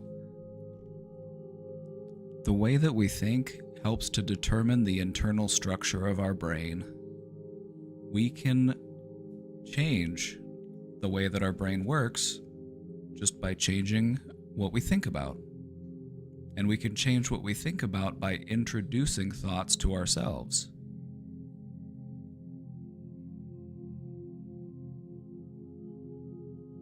Right now, my thoughts are loud. Right now, my thoughts are bombarding me, but I know that I am safe. I know that I'll get through this. I know that I'll be okay. You know, find phrases or mantras or affirmations that can help to ground you and orient you in the right direction.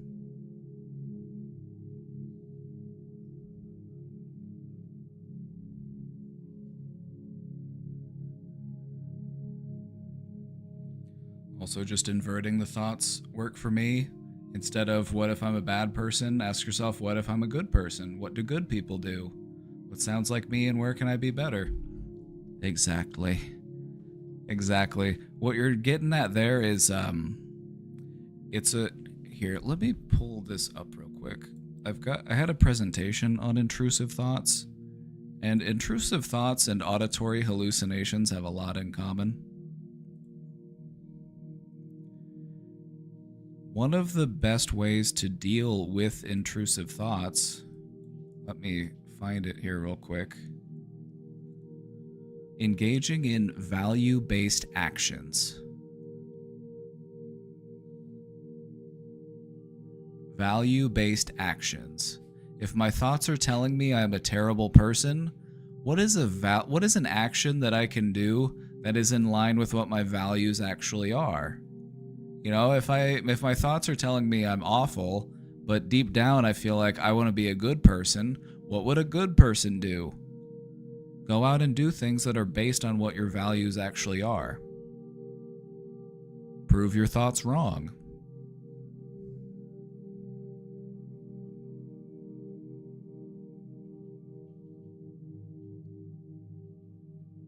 In essence, you're just training yourself to think differently, and that can take time, but it is totally possible. It's totally possible to do. Just stick with it. Just keep going. Just keep trying. One step at a time.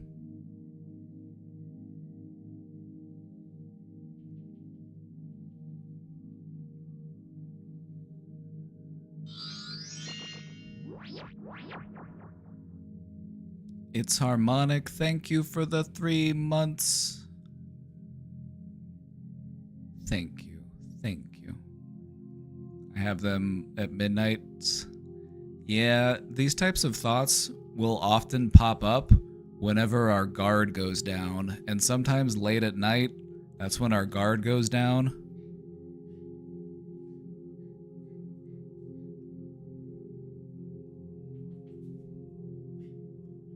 It's okay to tell those thoughts, you'll get back to them in the morning. I don't need to think about them right now. We don't need to worry. There's not much I can do about that right now. It's the middle of the night. Don't worry though, I'll get to it first thing in the morning.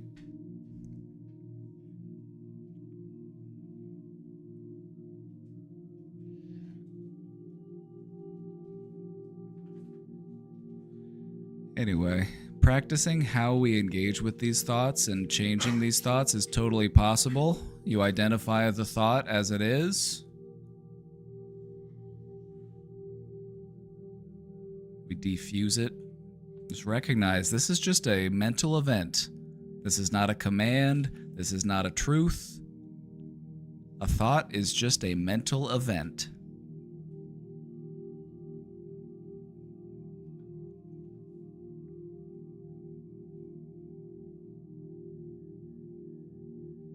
I think something really important for everybody to learn when it comes to their own mental health, you are not your thoughts. I feel like a lot of people do believe that, like I am my thoughts. And if I thought this thing and this thing is something that only bad people would think, then I must secretly be a bad, evil person. No, not at all. You have 50,000 thoughts a day. They can't all be winners. They can't all be winners. Some of them are gonna be no good.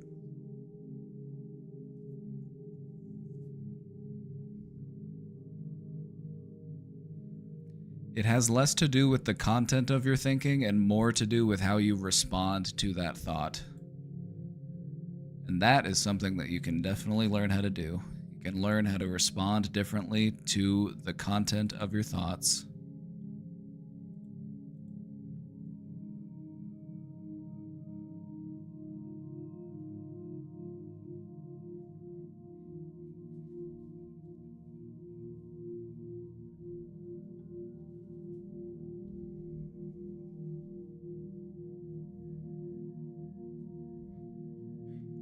Getting back to it in the morning won't work for me. All I worry about is what I need to do in the morning while falling asleep. Yeah, but we'll worry about that in the morning. What good is worrying about it now gonna do? It's just gonna make it worse. If I'm worrying about it now, that means I'm not able to sleep.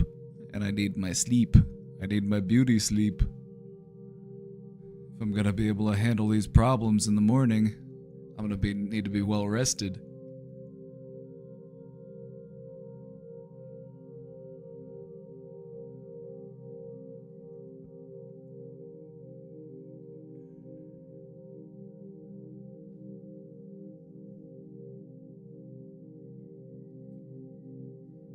Thought A might not be useful or might be downright harmful, and you can replace it with positive thought B. Absolutely. This is something that will work better for you the more you continue to practice it. In the beginning, when you just start practicing redirecting your thinking, it might not feel like it helps all that much. It might help a little bit, but it might feel like, okay, this just isn't completely what I need. Like, I feel like maybe I need something more. Just keep going. Just keep doing it.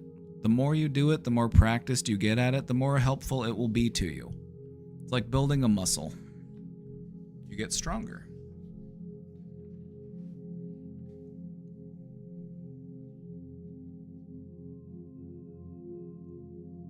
Also, be sure to take the time that you need to properly rest and de-stress. Stress is one of the driving factors of intrusive thoughts or hallucinations, auditory hallucinations. Stress always makes those things worse. That and lack of good sleep.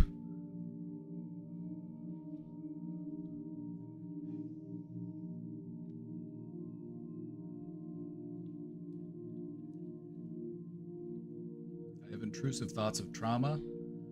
There are some really effective techniques that can help with that. You might look into talking to a trauma counselor, somebody who specializes in trauma. There are different therapeutic techniques that you can do that can help you to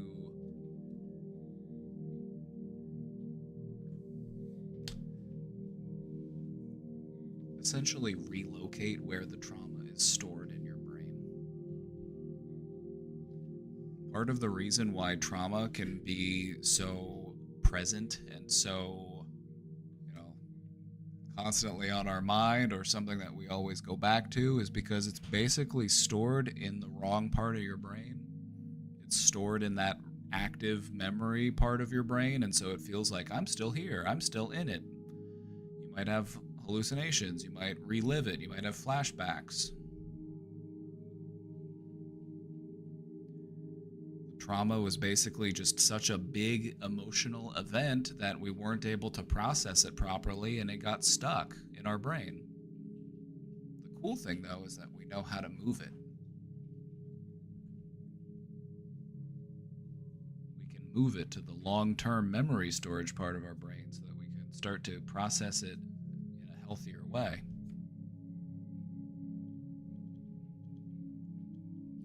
Christina, thank you for the 100 bits, by the way. Thank you, thank you. Treasure train? I just noticed we're on a treasure train. What? I just noticed that. I didn't even see it. I couldn't even... Treasure train?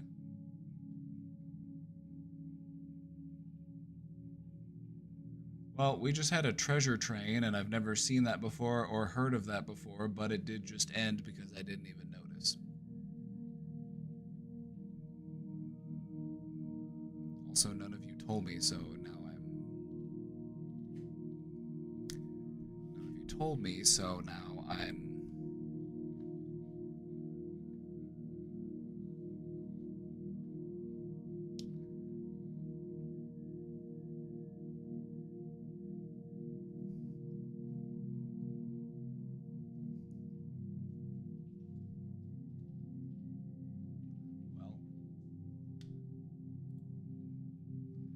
Well.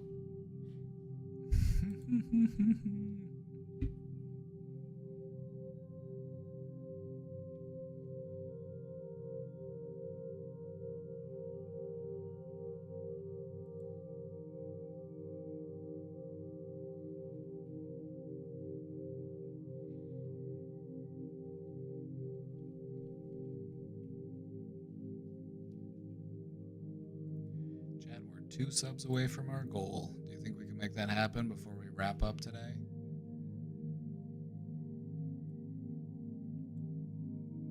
Can we fill that bar? I know you just can't stand an unfilled bar.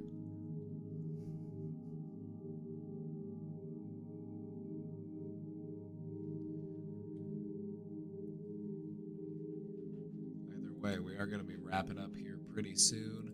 I think we've had a fun day. As I said, it was kind of more of a chill day. I gotta go get some more stuff ready for our camping trip tomorrow.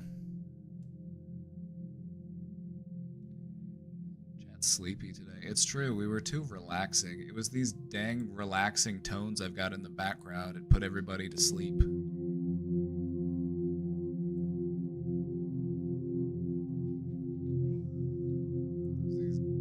These dang relaxing tones.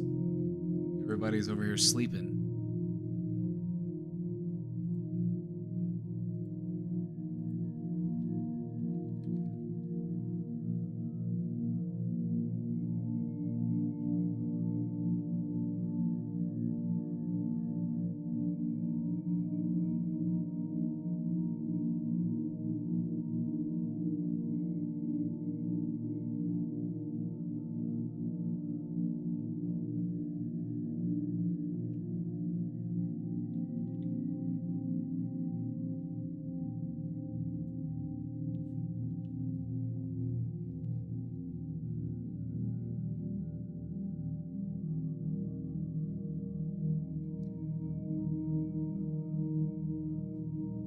Kinda does make me want to take a nap.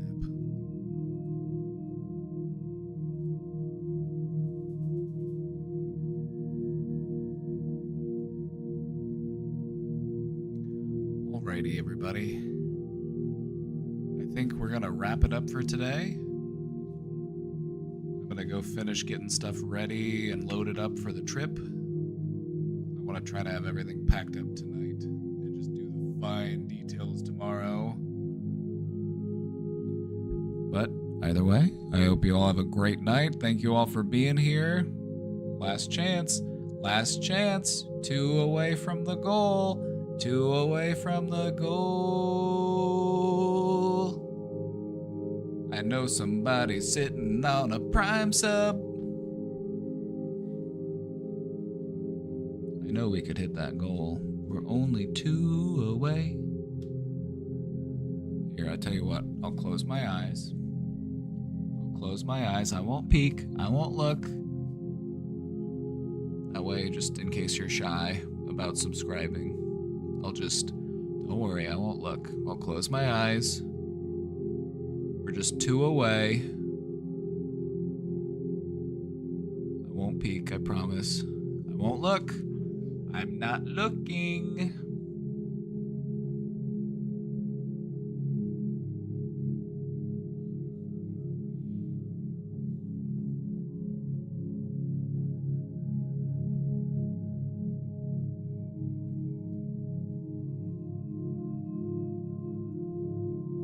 It didn't work. I thought it would work. I thought it would work. Need to come up with a new technique. I peeked? No, I didn't. I didn't have my glasses on. I could just take my glasses off. I can't see shit. I could just take my glasses off.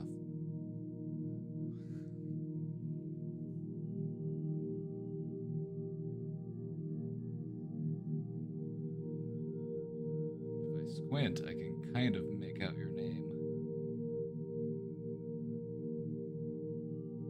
Not really. I'm blind as hell.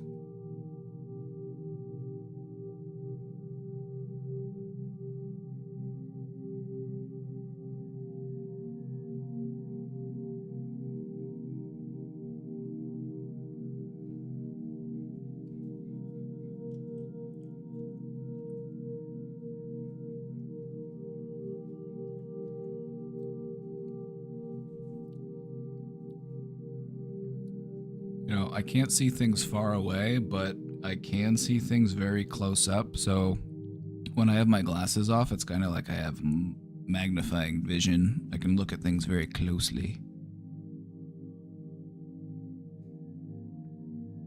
So that's kind of cool.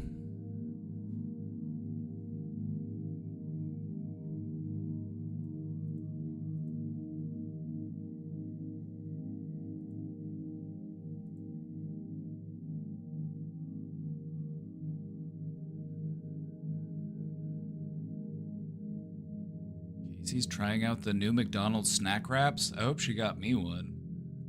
I don't know if she's gone yet.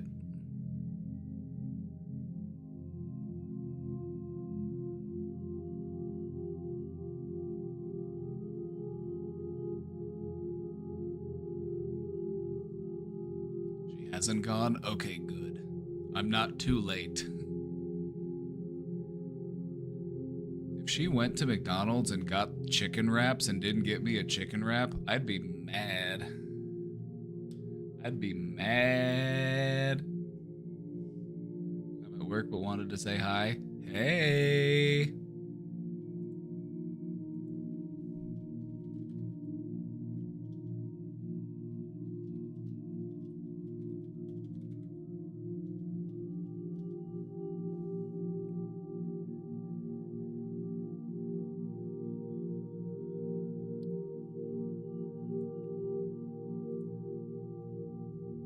What if we just sat here until the sub bar was full? What if we just... I know what we'll do. We'll just take a moment and plug the Discord. Let's plug the Discord. Hey chat, if you're not in the Discord yet, what are you doing? What are you thinking? Get in here. It's awesome.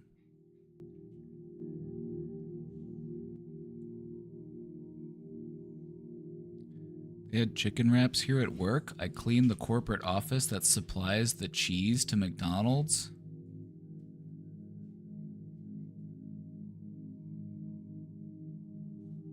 just something I find so intriguing about the fact that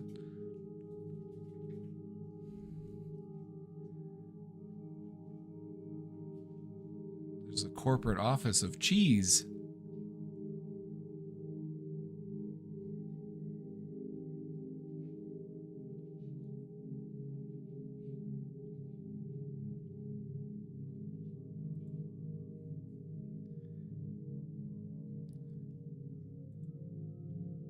No leftovers, so they must be good. Chicken wraps are gas, alright? Whenever they had snack wraps at McDonald's, I was getting those all the time. Those were gas. Anyway, chat, if you're not in the Discord yet, get in here. Like, come on, what are you doing? We have the Stream Ideas channel. This is where we post ideas and we talk about stuff that we can talk about on stream. I have some great ideas in here for some stuff that we'll get to next week.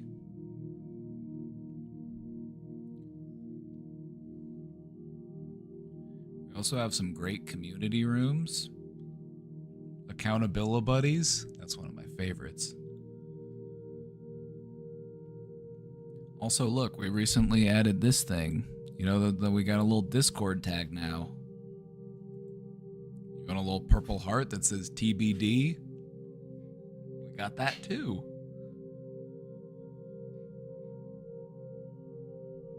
We got animals, we got art, we got food. We even have a safe space for the weebs.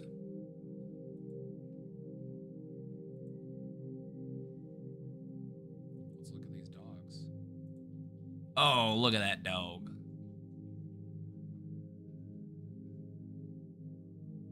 Don't you just love a happy dog?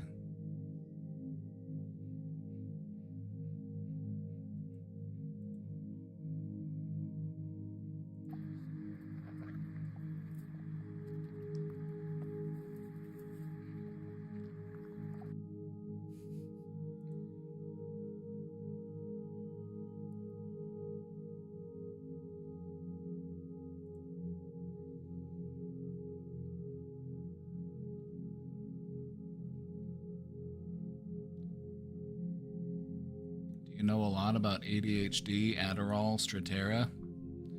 Yeah, what would you like to know?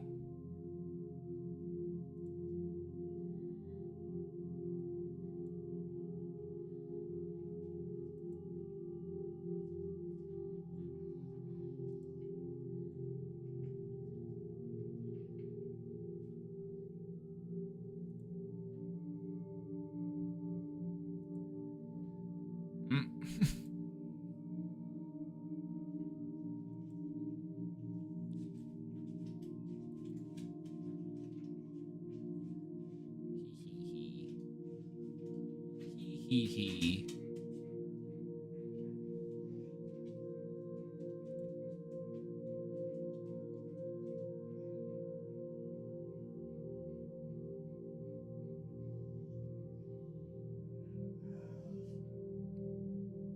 What's the process supposed to be like for choosing the best med?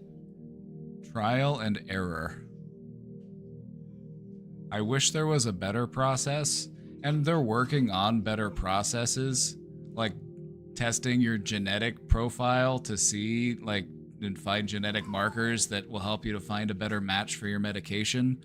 But the unfortunate standard right now for most psychotropic medications, whether that be stimulants for your ADHD, something for your anxiety, antidepressants, trial and error. Try this, see how you feel. Call me in 2 weeks.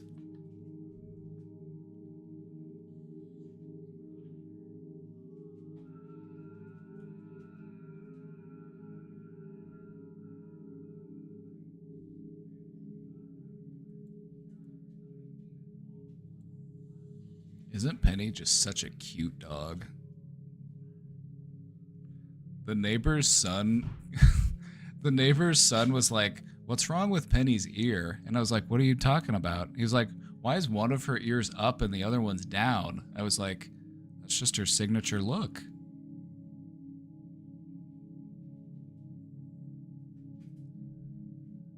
If you get adverse side effects, does that mean it's time to switch? Generally, yes. Also, sometimes the unfortunate situation that people are in is they have to find the medication that has the most effect but also the fewest side effects. It's just this frustrating balancing act.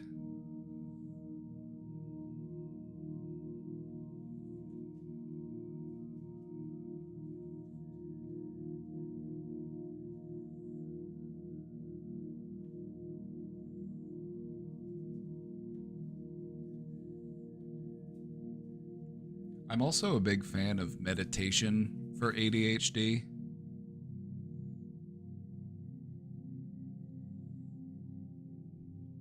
Don't knock it till you try it. God, that's a cute dog. Penny, you're so cute. How do you do it?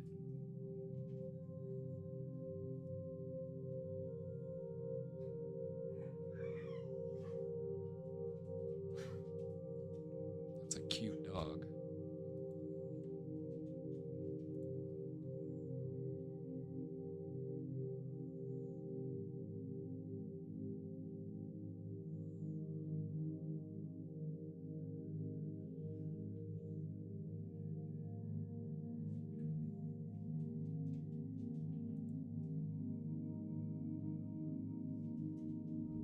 I love Chihuahuas. Most of my family has them. Oh yeah, Penny's part Chihuahua. She's part Chihuahua, part Jack Russell. So she's all sorts of feisty.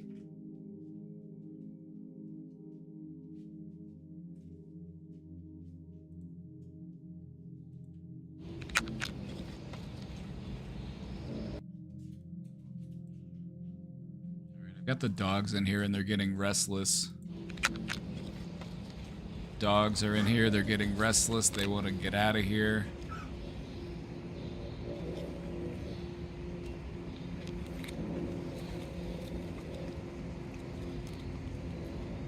Alright, so we're gonna call it there for today. That'll be it for today. We're all caught up on the questions. I will be back next week. I'll be back next week, everybody. I'm going to be camping this weekend, so I hope you all have a great weekend. Hope you all have a great night. See you all soon. Have a good one, everybody.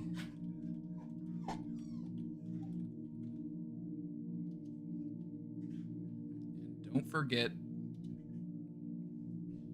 don't forget to tell Casey to get me a chicken wrap. All right, everybody, have a great night. Have a great weekend. Thank you all for being here. Love you all. See you all later. Bye-bye.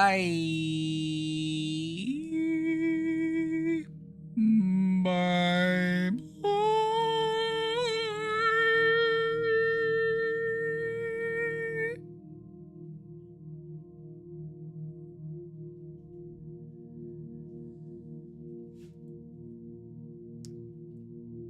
I can't wait for that chicken wrap.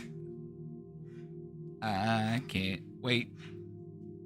Snack Crab's finally back.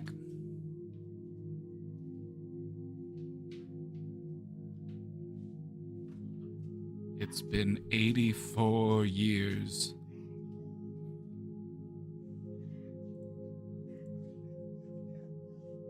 It's been 84 years.